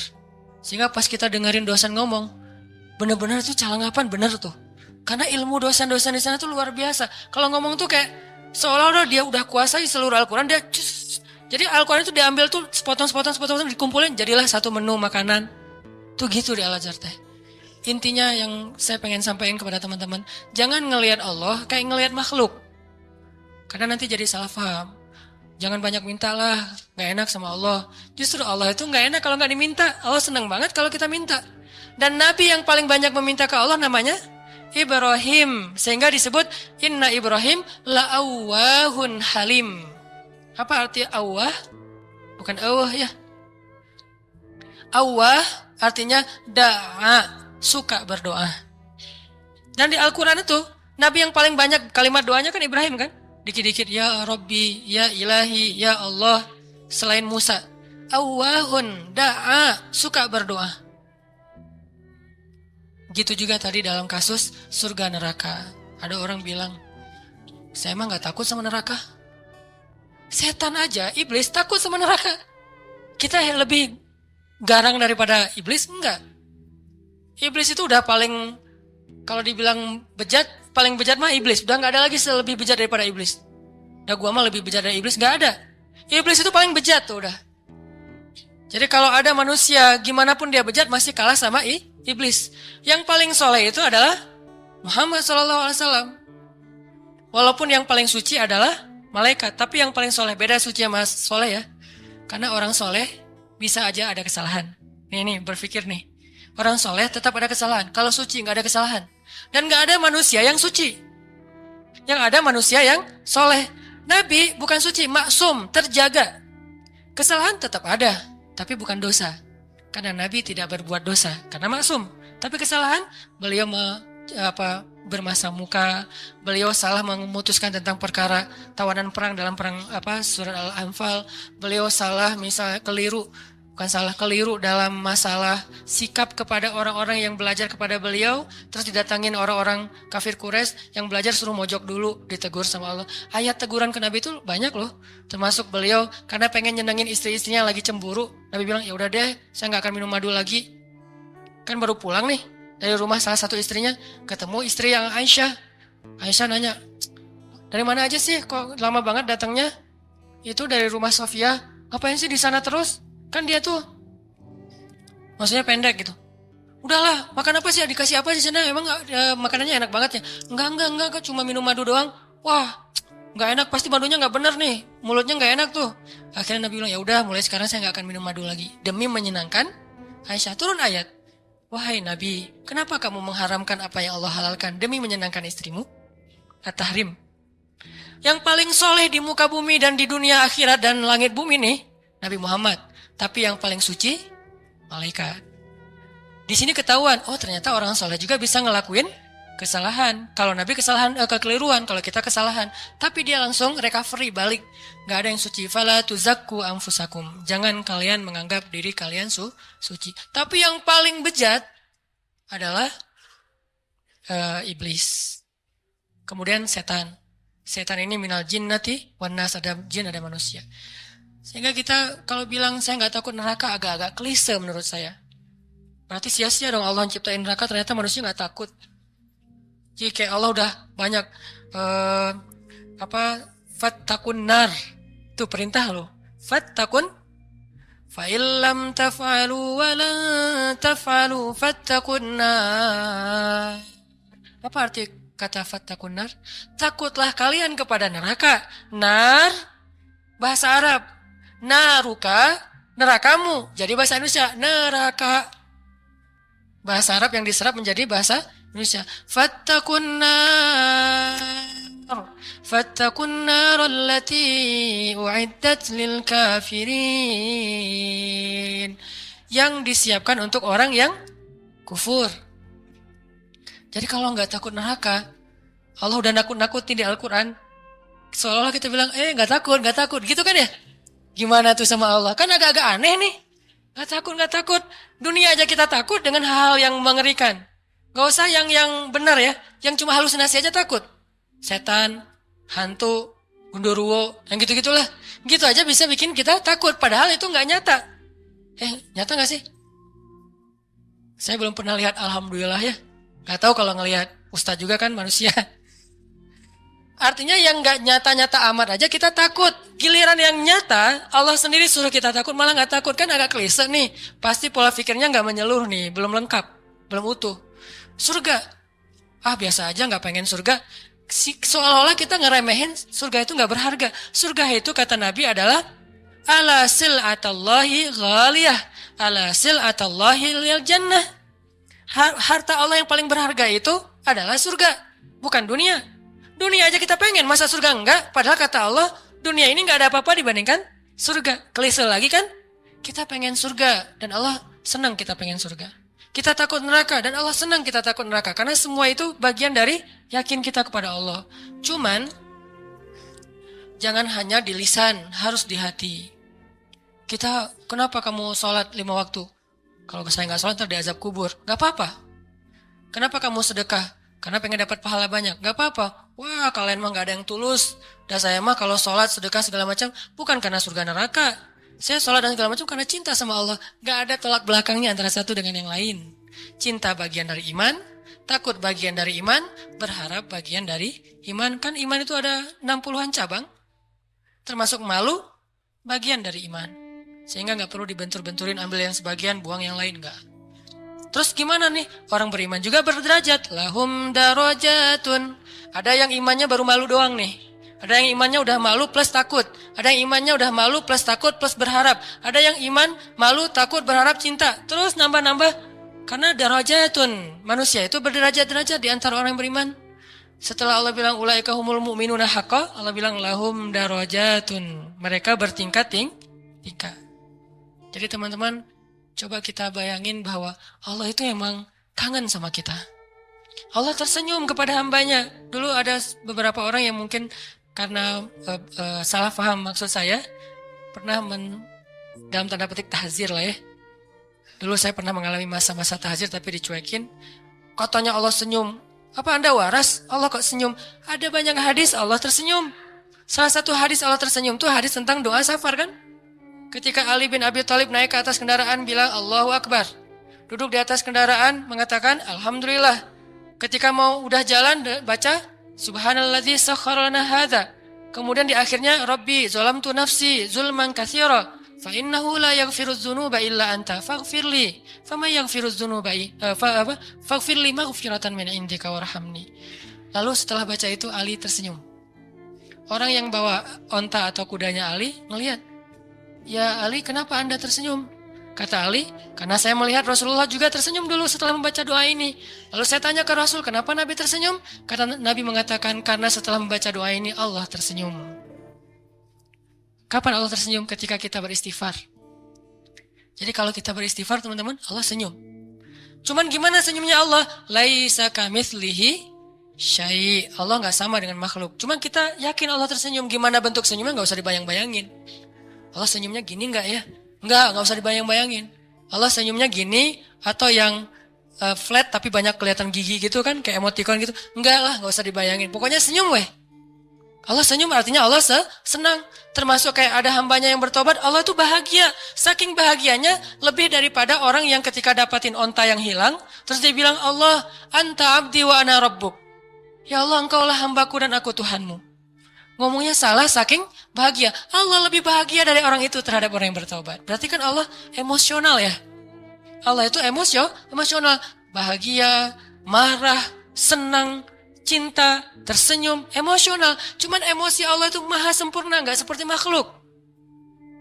Sehingga kita coba melibatkan emosi kita dalam berinteraksi dengan Allah. Jangan flat lah. Masa kita katanya cinta tapi flat, hambar, kayak plain gitu, kayak jalan tol. Kan gak enak ya? Pernah kenal ada orang yang flat? Sama teman misalnya flat banget tuh. Gak ada ekspresinya, kita kasih hadiah, ya makasih. Gak ada ekspresinya nih orang. Terus kalau ada masalah, dia ada masalah, gak ada masalah, ya gitu mukanya tuh. Nyebelin, kayak muka saya. Kenapa ada orang kalau ketemu saya di awal-awal tuh kayak sebel gitu? Karena mungkin muka saya tuh kayak bakatnya nyebelin. Tapi kalau udah kenal enggak lah, ya. Makin nyebelin. Ini ada orang flat banget nih, flat banget. Dia kasih hadiah biasa aja, dapat masalah diledekin juga dia biasa aja. Paling gak enak kalau punya pasangan kayak gini nih. Gak ada ekspresi-ekspresinya. Ada juga yang ekspresinya lebay.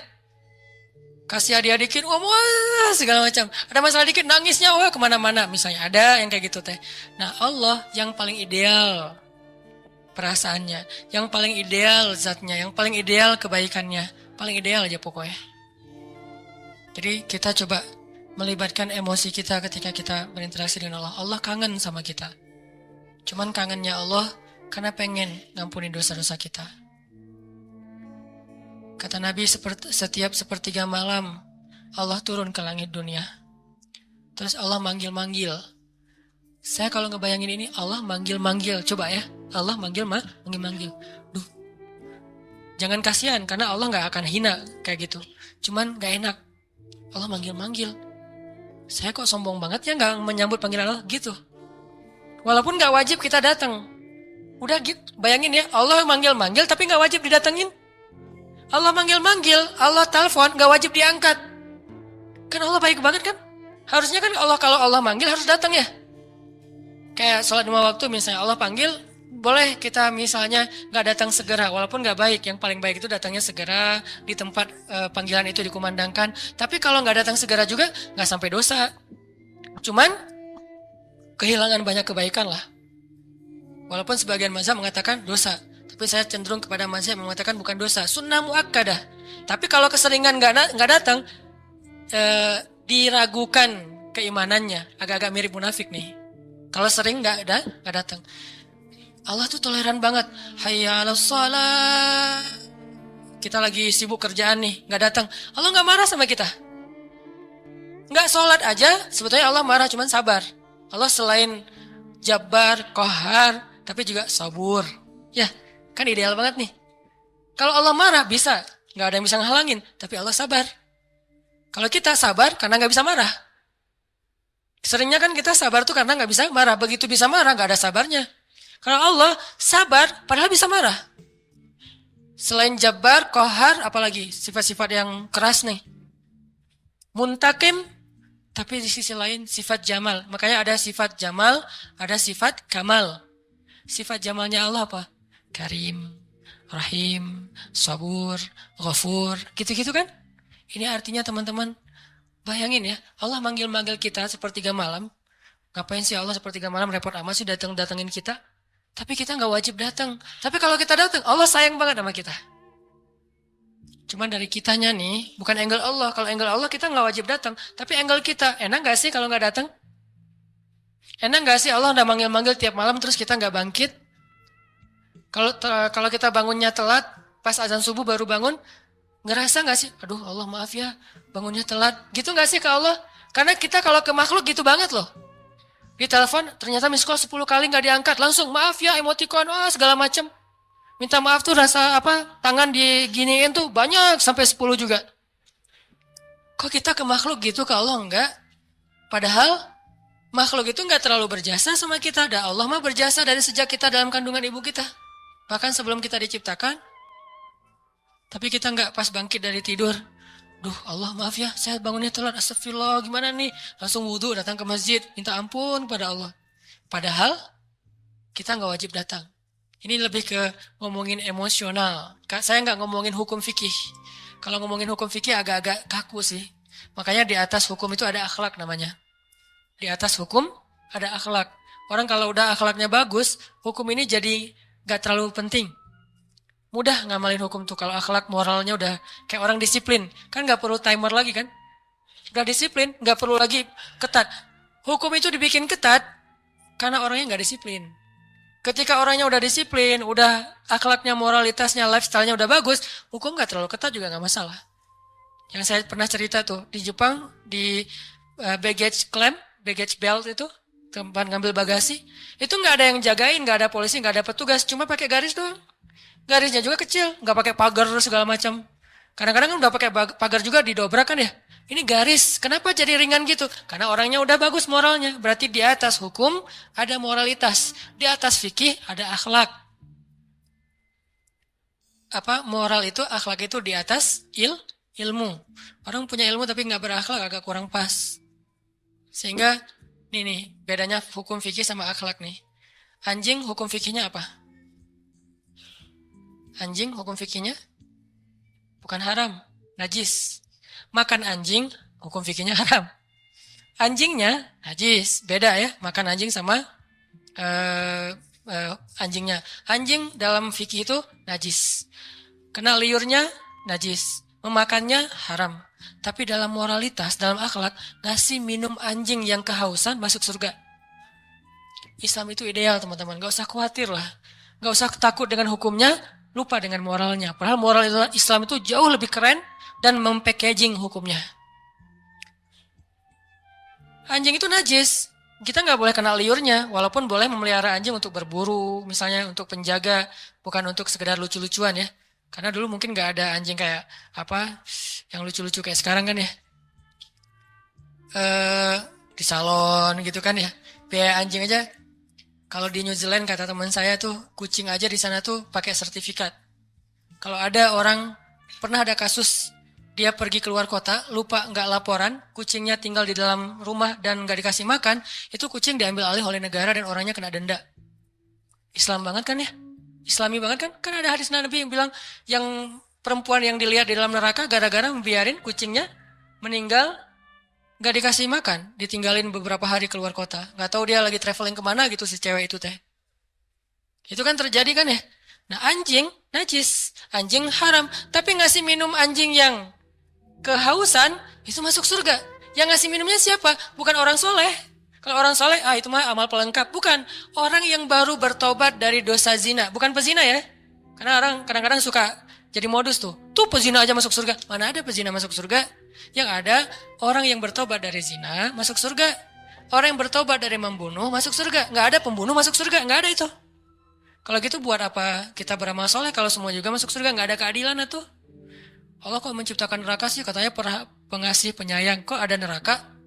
Surga neraka adalah bentuk keadilan. Karena tanpa surga neraka tidak ada nilainya kebaikan. Ngapain kita harus jadi orang baik? Toh nggak akan dibalas juga sama Allah. Ngapain kita takut berbuat dosa? Kan nggak akan diazab juga sama Allah. Maka kemana larinya para pembunuh? Kemana larinya para begal?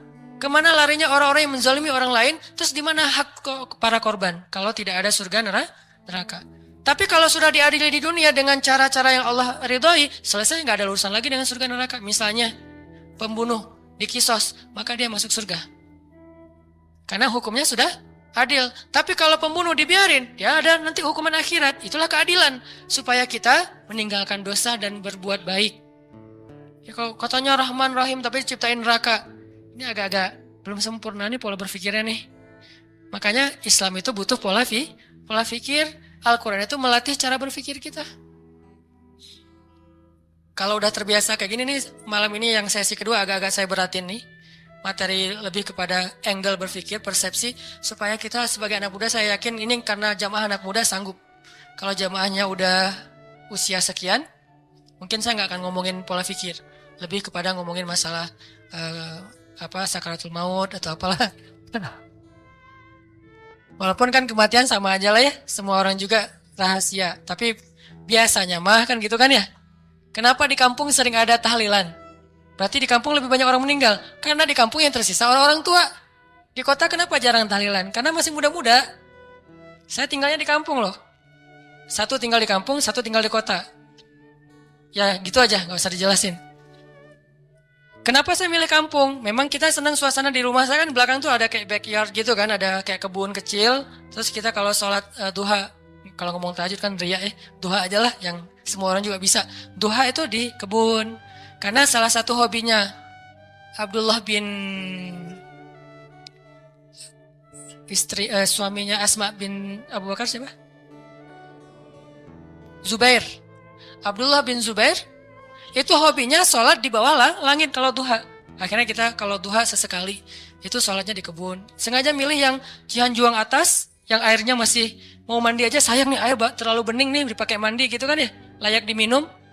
Cihanjuang atas sama yang agak di perkotaan. Kalau di perkotaan biar mudah aktivitas. Kalau yang di atas biar tenang. Di atas hampir tiap bulan ada kasus orang meninggal. Kenapa? Di kampung. Saya nggak ngambil kompleks, sengaja ngambil kampung. Kalau di bawah jarang ada yang meninggal. Kenapa? Anak-anak muda. Walaupun tetap rahasia Allah. Nah karena ini anak muda, saya ngomonginnya tentang persepsi, tentang pola pikir, supaya nggak ada lagi muncul istilah, ini mah urusan pribadi saya sama Allah. Nih persepsi nih. Opini publik kan? Ini mah urusan pribadi saya sama Allah. Ketika kita menasehati teman kita bukan pengen ikut campur urusan dia. Kecuali kalau kita ikut campur masalah keluarganya. Tapi kalau masalah amal soleh, memang Allah yang nyuruh. Wa tawasau bil haq, wa tawasau bis sabr. Tinggal nasihatinya dengan cara yang baik. Bil hikmah, wal mau'izatil hasanah. Kalau dibantah, wajadilhum billati hi ahsan. Balas dengan cara yang lebih baik, senyumin aja. Salamun. Bukan berarti kita cuek. Kalau kita nggak nasihatin, manusia itu susah sadar. Jangan tunggu ilham dari langit. Karena kalau datang ilham dari langit berat. Lewat musibah, lewat masalah. Mending dinasihatin teman kita. Jadi bukan urusan pribadi saya sama Tuhan saya. Persepsi. Tadi, kenapa belum berhijab? Yang penting menghijabi hati dulu. Daripada kepala dihijabi tapi hatinya dengki. Nggak ada yang menghijabi hati. Menghijabi hati itu nggak bagus. Khatamallahu ala qulubihim. Allah menutup hati mereka. Siapa mereka? Orang yang kufur. Jadi yang harusnya menutup kepala membuka hati, bukan menutup hati membuka kepala. Kebalik. Persepsi berpikir kan? Makanya kenapa saya bilang Al-Quran itu nyuruh kita berpikir. Jangan disuruh tutup hatinya. Yang ada alam nashrah laka sadrak. Dilapangkan, dibuka dadanya biar dapat hidayah. Tapi kepala ditutup semampunya. Belajar mungkin awalnya cuma diikat doang. Lama-lama diikatnya di sini. Lama-lama diikat dililit-lilit. Lama-lama diginiin. Lama-lama naik makin tinggi gitu kan ya. Terserah itu mah Stella ya. Saya nggak tahu lah fikihnya. Tanya aja sama Ustaz Abdul Somad. Yang jelas bertahap. Yang pasti nih, bukan nutup hati buka kepala, tapi tutup kepala buka hati. Kalau ada orang yang berhijab tapi masih buat dosa, jangan salahkan hijabnya, salahkan orangnya.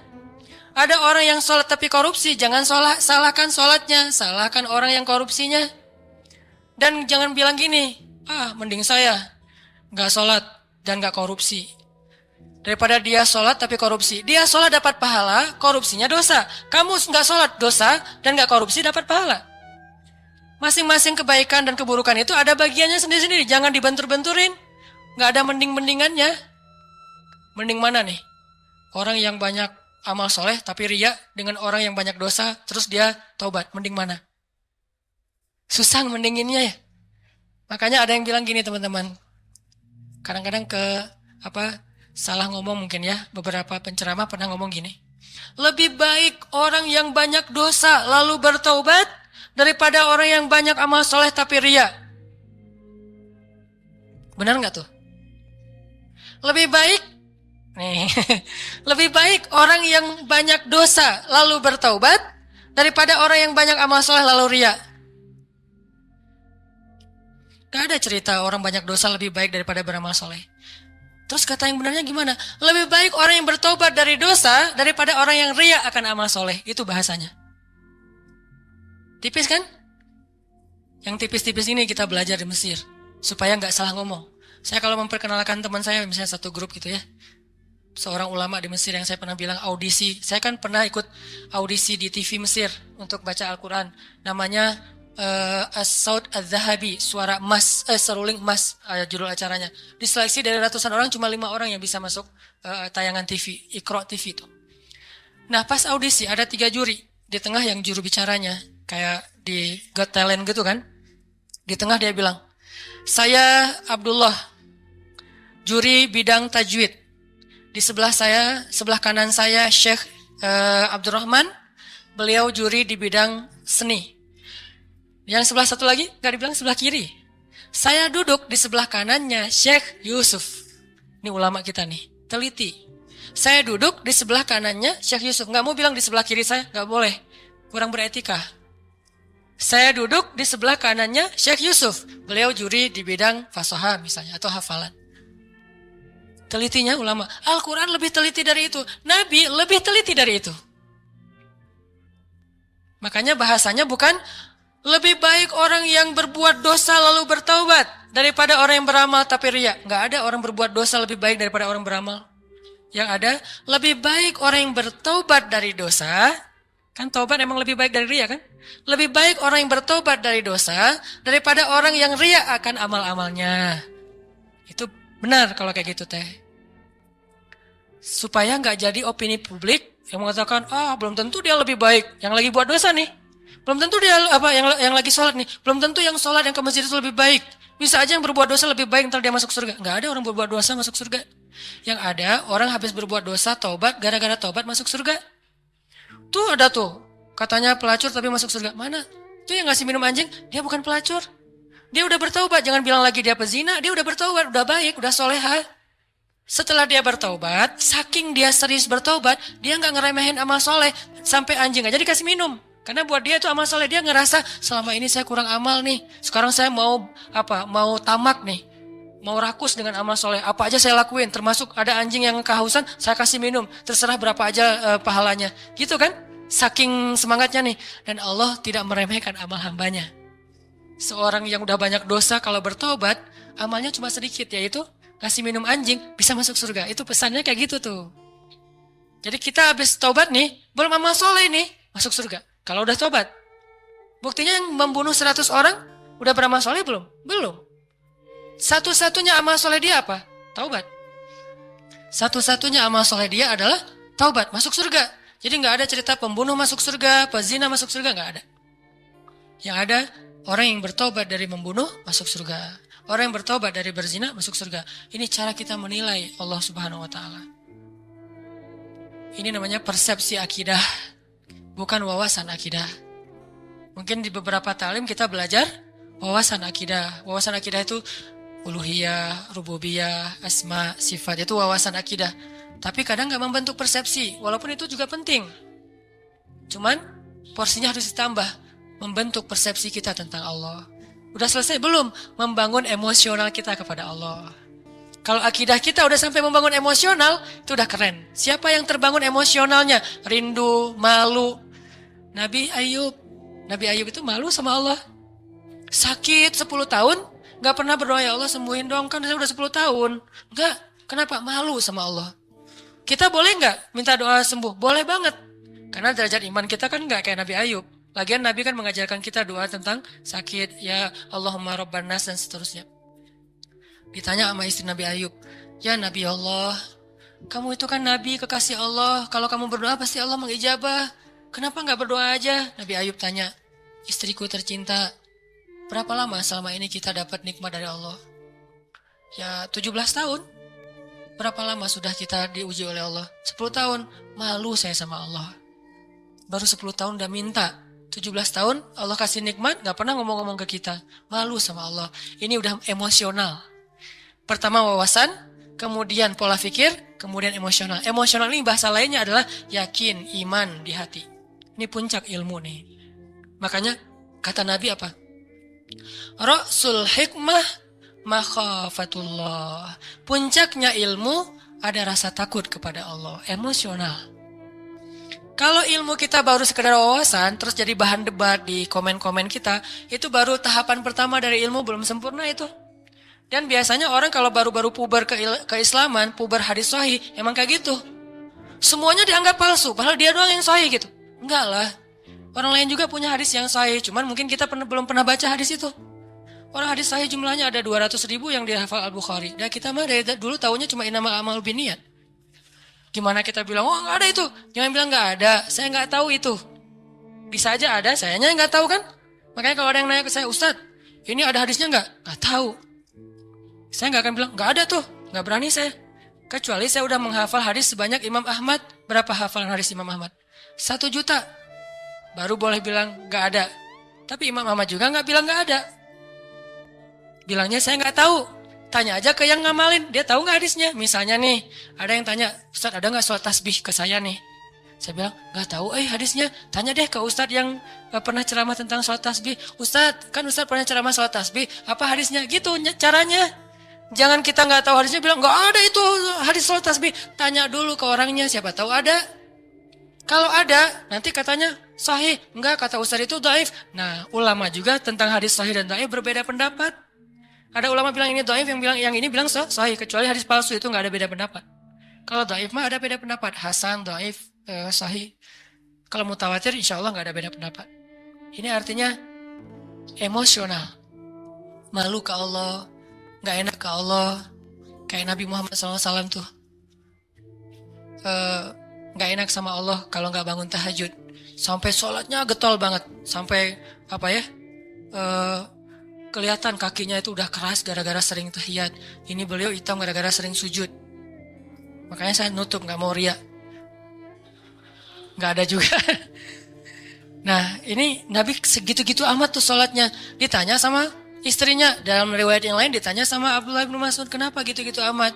Saya pengen bersyukur kepada Allah. Maksudnya nggak enak sama Allah, dari kasih nikmat banyak, masih ibadahnya biasa-biasa aja gitu.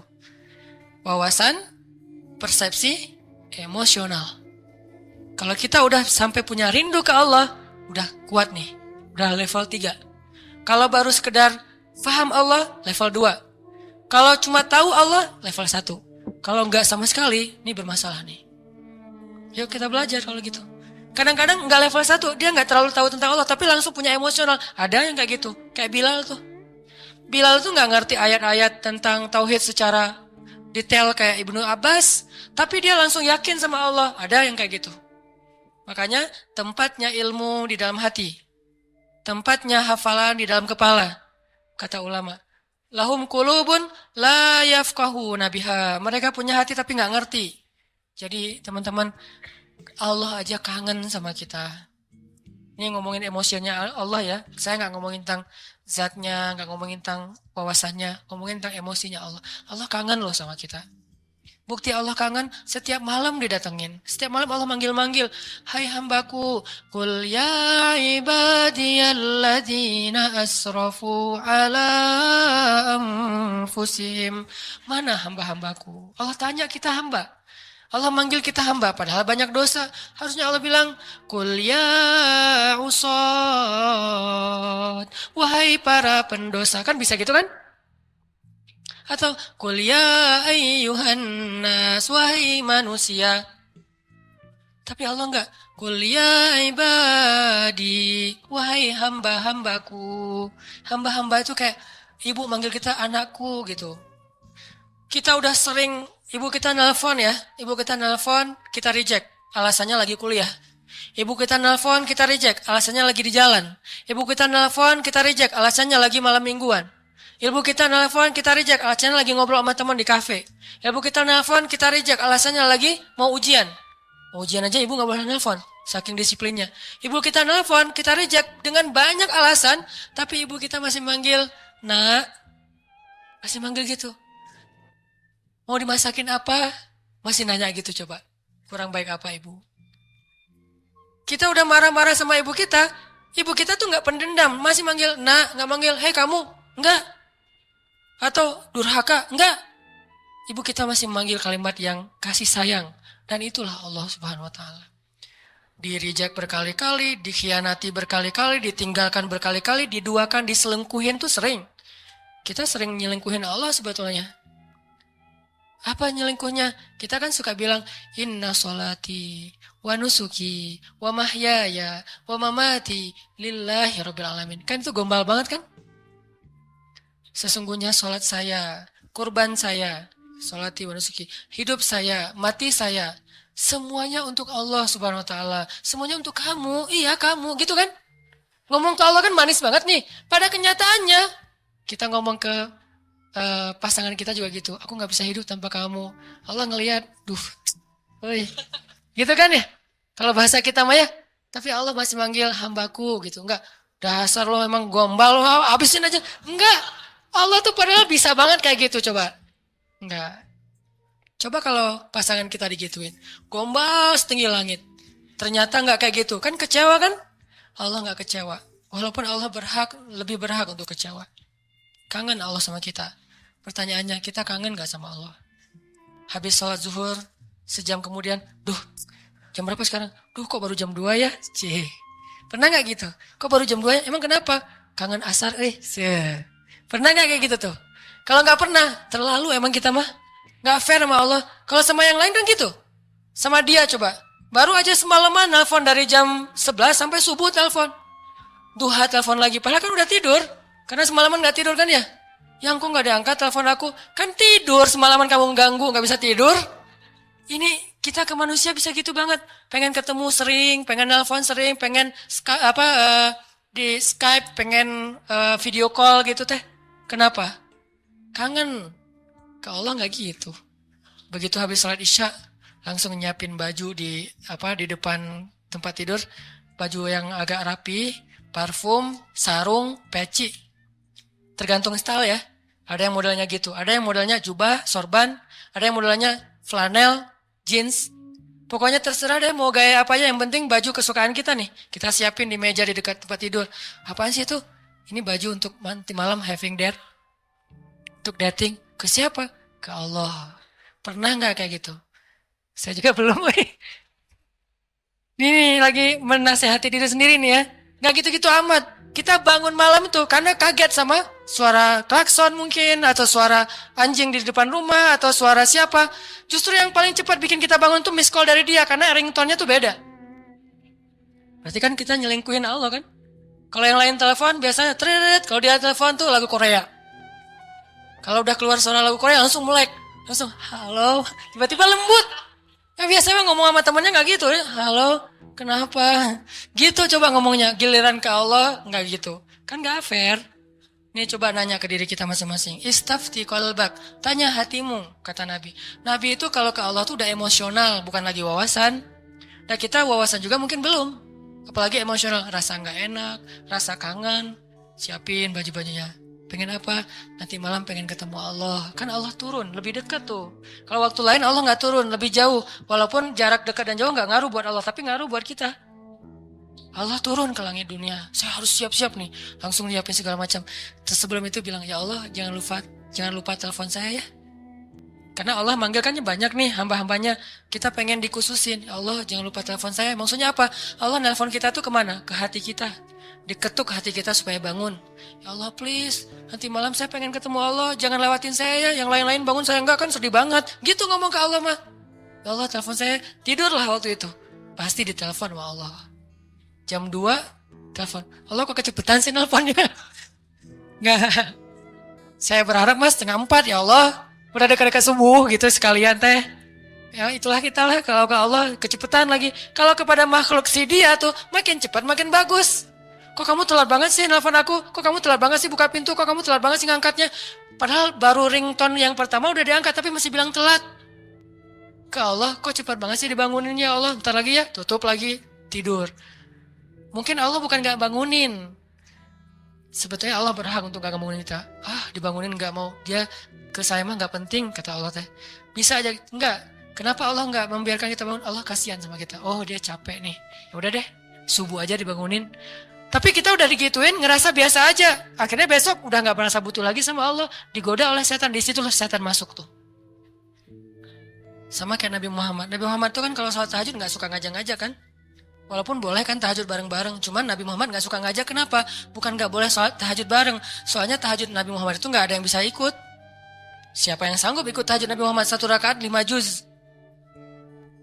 Al-Baqarah, Ali Imran, Al-Maidah, An-Nisa. Jangankan orang biasa, Abdullah ibnu Mas'ud, sahabat yang paling keren aja hafalannya, nggak kuat. Wah, Nabi Muhammad lagi tahajud, ikutan Allahu Akbar. Alif Lam Mim. Al-Baqarah. Hafal banget lah itu mah. 1 halaman pasti hafal banget lah ya. Halaman kedua, semangat. Halaman ketiga, lembar kelima, dan segala macam. Wah, gak bener nih. Terbalik. Mulai nih. Dan itu yang dirasakan Abdullah ibnu Mas'ud. Mulailah muncul dzunun. Prasangka-prasangka buruk dalam diri saya. Terbalik. Udah mulai kayak gitu nih. Kok lama banget sih? Kayaknya lagi ngejos nih. Tapi mudah-mudahan nanti habis ini rakaat berikutnya enggak. Sampai selesai Al-Baqarah. Mudah-mudahan habis Al-Baqarah. La yukallifullahu nafsan illa wus'aha. Abdullah udah gini-gini. Wah, ada ruku nih. Bahasa kita mah ya. Kan tadi gini lama. Aduh. Dan nih, ruku. Alif Lam Mim. Wah. Ali Imran. Coba. Wah, Ali Imran 1 juz lebih. Mudah-mudahan habis Ali Imran ditahan-tahan nih. Mudah-mudahan Nabi nggak ingat lagi ya An-Nisa, lupa kayak. Kalau udah lupa kan ruku. Kalau bahasa kita mah ya. Ya ayyuhan nasu taqu rabbakum. An-Nisa. Hampir kata Abdullah saya batalin. Itu sekali-kalinya first and last sholat di belakang Nabi. Sholat Nabi kan? Makanya Nabi itu gak mau ngajak-ngajak tahajud. Bukannya gak boleh bareng-bareng. Nabi tahu diri lah. Tahu diri. Kalau kita tahu diri gak ngajak-ngajak. Soalnya tahajudnya mepet-mepet ke azan subuh. Tahajud 2 rakaat, witir 1 rakaat. Kalau enggak sekalian aja witir udah disatuin dengan tahajud 1 rakaat. Sholat tahajud. Saya sering sholat tahajud 1 rakaat, witir doang. Kenapa? Karena pas lihat jam 4 lewat 5 azan. Ya udah witir aja deh. Saking gak solehnya. Nabi saking solehnya gak berani ngajak orang. Ini juga kedewasaan Nabi nih. Beliau kalau ngasih contoh, kasih contoh yang bisa ditiru.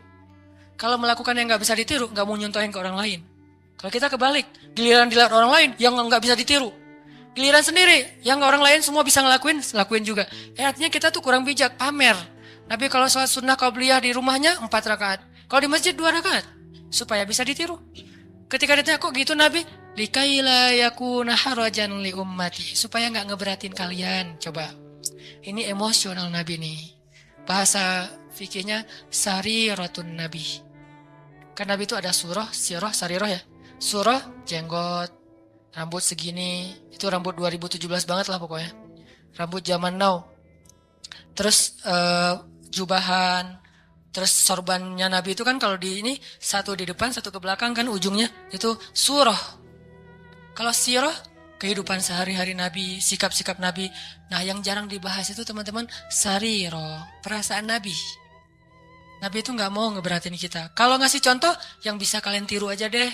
Makanya Nabi kalau tahajud nggak pernah ngajak Aisyah.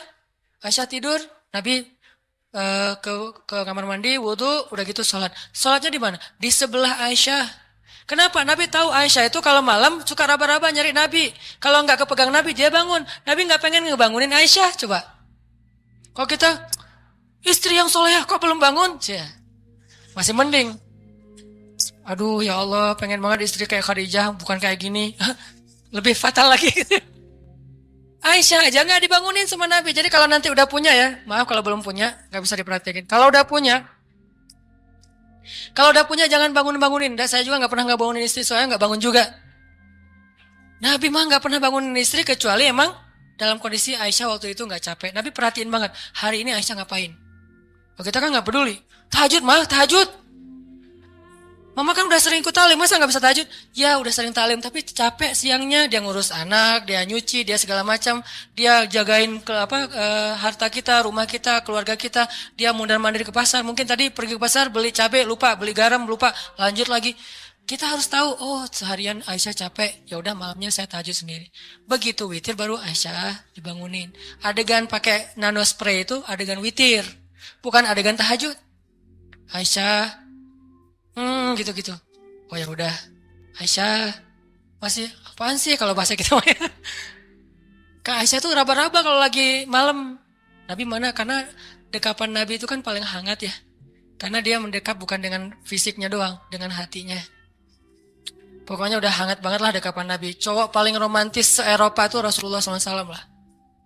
Kalau kita mau tahu gimana romantisnya Nabi, saya udah lagi nggak mood bahas romantis-romantisan ya. Satu saat aja. Tapi bukan saya nih yang romantis ya, Nabi. Saya mah cuma belajar-belajar dikit. Nabi itu paling hangat. Nabi pegang tangan istrinya biasa. Kita mau megang, kursi aja lah. Nggak ada calonnya nih. Masa mau dipegang, siapa yang dipegang? Pas dipegang calon mertua. Apa-apaan lo? Astagfirullah. Kan bahaya tuh. Bisa megang tangan calon mertua yang kekar gitu. Bahaya. Nabi Aisyah witir. Karena pas Nabi lagi sholat, Nabi itu sholat kakinya itu di sebelah Aisyah. Dan Aisyah tuh nyari-nyari jempol Nabi. Itu juga dalil bagi sebagian mazhab ya, nggak semuanya, bahwa menyentuh istri tidak batal wudu. Sebagian lain mengatakan beda. Allah alam bab fikihnya. Karena ada juga dalil kalau habis wudu Nabi itu cium Aisyah ke masjid. Wudu, cium. Itu ritual ya, tutorial ke masjid. Wudu dulu awalnya ketika mendengar azan, siwak. Siwak mah boleh pakai kayu siwak, boleh pakai gosok gigi, terserah, yang penting bersihin mulut. Siwak, udah gitu berwudu, udah gitu pakai pakaian yang bagus, parfum, cium istri. Makanya nggak bisa ngamalin sunnah kalau belum susah. Banyak yang nggak bisa diamalin. Garing kan? Parfum segala macam, langsung ke masjid, garing Harusnya parfum, ada sesuatu. Jadi jangan ngelangkahin sunnah dong. Runtutannya harus rapi. Siwak, wudu, pakai baju yang bagus, parfuman. Nah, bagian apa? Terserah. Mau di pipi, mau di jidat. Ya, itu aja lah 2. Pipi atau jidat, udah. Dan kecupan itu penuh kasih sayang. Istri juga pasti gituin, itu kayak mentransfer amal soleh ya, mentransfer kebaikan. Istri langsung pasti gituin, oh iya ya, sholat. Jadi jangan bilang, ma sholat, enggak. Wudu, parfum, cium, oh tanda udah waktunya sholat. Kan keren banget ya alarmnya ya. Jangan pakai alarm, ma sholat, ma udah azan. Jangan, enggak keren, terlalu mainstream. Alarm sholat dari suami ke istri itu adalah kecupan. Kalau di kantor gimana Ustaz? Kirim aja emoticon kecupan. Jadi kalau udah jam 12, muncul tuh emoticon kecupan. Oh, waktu sholat. Kan keren ya? Sunnah banget lah itu. Makanya ngelihat sunnah tuh dari angle kekinian. Biar lebih bisa praktekinnya agak-agak nyaman gitu. Ini ternyata, tadi ngomong kenapa jadi kesini? Susah dibendung Intinya mah, ada sariroh. Nabi itu perasaannya luar biasa. Makanya Nabi pas lagi sholat, jempolnya di dekat Aisyah. Aisyah tidur kan, tidurnya mereka di bawah ya. Kayak orang Jepang gitu, nggak pakai spring bed segala macam. Di bawah tidurnya, karena memang sederhana. Aisyah pas lagi tidur, cari-cari jempol Nabi. Oh, ada jempolnya, Nabi sholat. Kalau kita pas dijempolin gitu, sok-sok khusyuk gitu, nggak boleh disentuh makhluk. Ini saya lagi menghadap Allah, makhluk, minggir. Allahu Akbar. Nggak gitu-gitu amat lah, sholat mah. Sholat juga tetap romantis. Sholat jempolnya dipegangin. Tuh sholat romantis tuh teh. Jangan mentang-mentang udah sholat jadi kaku. Makanya orang kalau beragama jangan jadi kaku. Justru harusnya jadi rahmah. Makin ngerti agama makin rahmah. Jangan makin ngerti agama makin kaku, makin strike. Jangan, kebalik. Kenapa ada kesan orang makin belajar ilmu agama makin gampang galak? Berarti kita nggak belajar sarirah Nabi, perasaan Nabi. Cuman belajar sirah atau surah mungkin. Harusnya makin belajar agama, makin ngademin. Disentuh jempolnya, biarin aja. Sujud. Pas sujud didatengin cucunya atau anaknya naik ke atas pundak Nabi. Nabi sujudnya dilama-lamain. Kenapa? Gak mau ganggu anak kecil yang lagi main di atas pundak beliau. Coba. Ternyata dalam ibadah juga ada akhlak. Jangan berpikir ketika beribadah akhlaknya dibuang. Enggak. Dalam ibadah aja pakai akhlak. Apakah kalau kayak gitu kita menduakan Allah? Enggak, Allah senang dengan hamba yang kayak gitu. Allah tuh enggak egois. Yang kalau menghadap Allah, makhluk minggir. Enggak. Dilama-lamain sama Nabi. Kenapa? Cucunya masih main. Atau anaknya masih main. Begitu anaknya turun, baru Allahu Akbar. Sampai saking lamanya, sahabat jadi nanya ke Nabi. Walaupun nggak ada yang noong gitu. Apaan sih Nabi? Nggak. Kan kadang kalau kita mah kelamaan, jangan-jangan imamnya meninggal nih. Nggak. Kan ada yang meninggalnya husnul khotimah gitu kan. Lagi sholat, husnul khotimah meninggal. Nih imam soleh banget sih meninggal lagi sholat. Nih gimana dengan kita nih? Nggak. Mereka husnuzon. Cuman agak penasaran, kepo gitu. Kenapa Nabi sholatnya lama banget ya sujudnya? Pas sudah selesai sholat nanya, ya Rasulullah, kenapa lama banget sujudnya? Tadi anak-anak saya itu naik ke atas, cucu saya itu naik ke atas pundak dan saya tidak ingin mengganggu mereka. Kita, begitu anak naik ke atas pundak, ya Allah ujian nih makhluk nih. Nah, mana akhlak? Jangan gitu sama anak-anak kita, biarin aja. Terus gimana dengan makmum Ustadz? Makmumnya kan istri kita sendiri. Makanya kalau makmum ngelihat kayak gitu, anaknya biarin aja. Di situ kita belajar sujud yang lama. Naik, kalau nggak turun-turun juga Ustaz, ya udah. Kalau yang ternyata harus bangkit juga, bangkit pelan-pelan. Bukan bangkitnya sampai terbang. Terbang ke pintu gitu. Wah, kekerasan anak ya. Ini bisa dilaporin nanti. Makanya Nabi pelan bangkit. Lagi sujud kan suka-suka. Kadang-kadang ada yang model mazhabnya tuh, ini gini kan ya. Karena istri saya ada yang tahiyatnya gini, ada yang gini. Maaf. Tahiyat aja pokoknya lah. Yang gini nih, kalau dia lagi salat tahiyat, dia gini, anak saya pasti nangkap tuh. Pas ngelihat ibunya gini, dipegangin sama anak saya. Takut lepas kali ya. Ini pegangin. Nih, alhamdulillah ya, mazhab kita macam-macam. Kalau saya mah tergantung. Kalau lagi gini-gini, kalau lagi kan tahu fikih ya, bukan karena ikut istri, tahu fikih. Yang ibunya kayak gini, tangkap sama anak kita. Mah, kenapa sih sholatnya kayak gitu banget? Apa nggak pegal apa? Diajarin. Kalau yang satu diam aja gini, santai. Jadi ada yang enjoy, ada yang maksimal. Tergantung mazhab. Buat saya semua mazhab selama ahlus sunnah wal jamaah respect. Gak boleh menjudge, respect each other. Mau NU mau Muhammadiyah terserah lah. Orang mertua saya ada yang NU, ayah saya Muhammadiyah, saya galau gitu. Mau yang mana nih? Ya udah deh, kalau ke Jawa Timur NU, kalau ke sana Muhammadiyah, di sana ikut tahlilan, kalau di sini nggak pakai tahlilan, menghormati. Lagian bukan bab yang usul.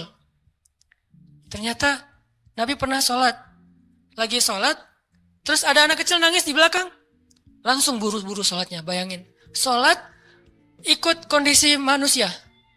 Ada anak kecil nangis di saf ibu-ibu, Nabi sholatnya lebih cepat dari biasanya. Saking cepatnya, sahabat nanya. Karena kalau nggak mengherankan, sahabat nggak akan nanya. Ya Rasul, kenapa kok buru-buru? Apa yang terjadi? Kata Nabi lagi sholat, tadi aku pengen baca ayat yang agak panjang.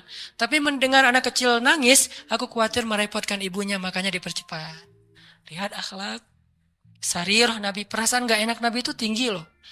Kita kadang-kadang nggak peduli perasaan orang lain, asal ngomong aja. Modalnya cuma satu, balighu anni walau ayah, sampaikan dariku walaupun cuma satu ayat. Itu cuma satu hadis. Masih banyak hadis yang lain suruh jaga perasaan. Emosional. Kangen gak sama Allah? Kangen gak sama Nabi? Dan Nabi juga kangen sama kita. Kalau belum kangen, kita harus banyak istighfar, minta sama Allah, ya Allah, bikin saya kangen dong. Karena kangen sama Allah tuh pasti indah banget. Sama kayak kita kangen dengan orang tua tuh indah banget. Saya selama di Mesir itu kangen sama orang tua, pengen pulang gak punya duit.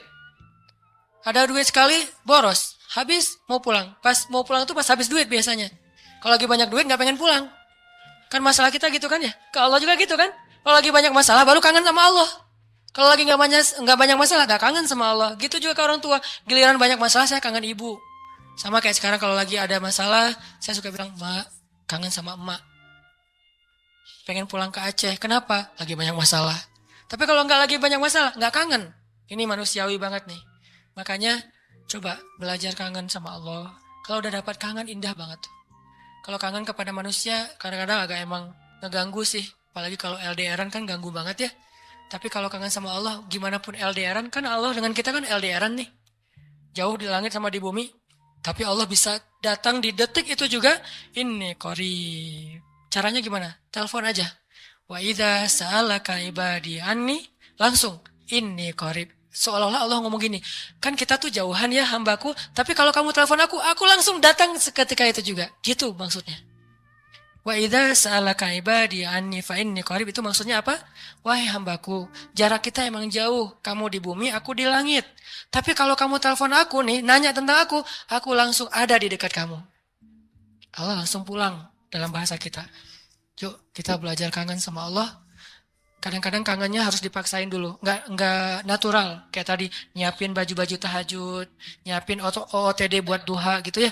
Agak-agak dipaksain awalnya, nggak apa-apa biarin aja. Lama-lama nanti muncul. Nggak bisa natural banget, harus ada semacam settingan dulu di awalnya.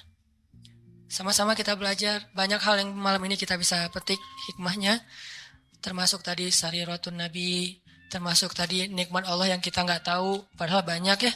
Mudah-mudahan semua ini jadi kebaikan dalam kehidupan kita sehari-hari.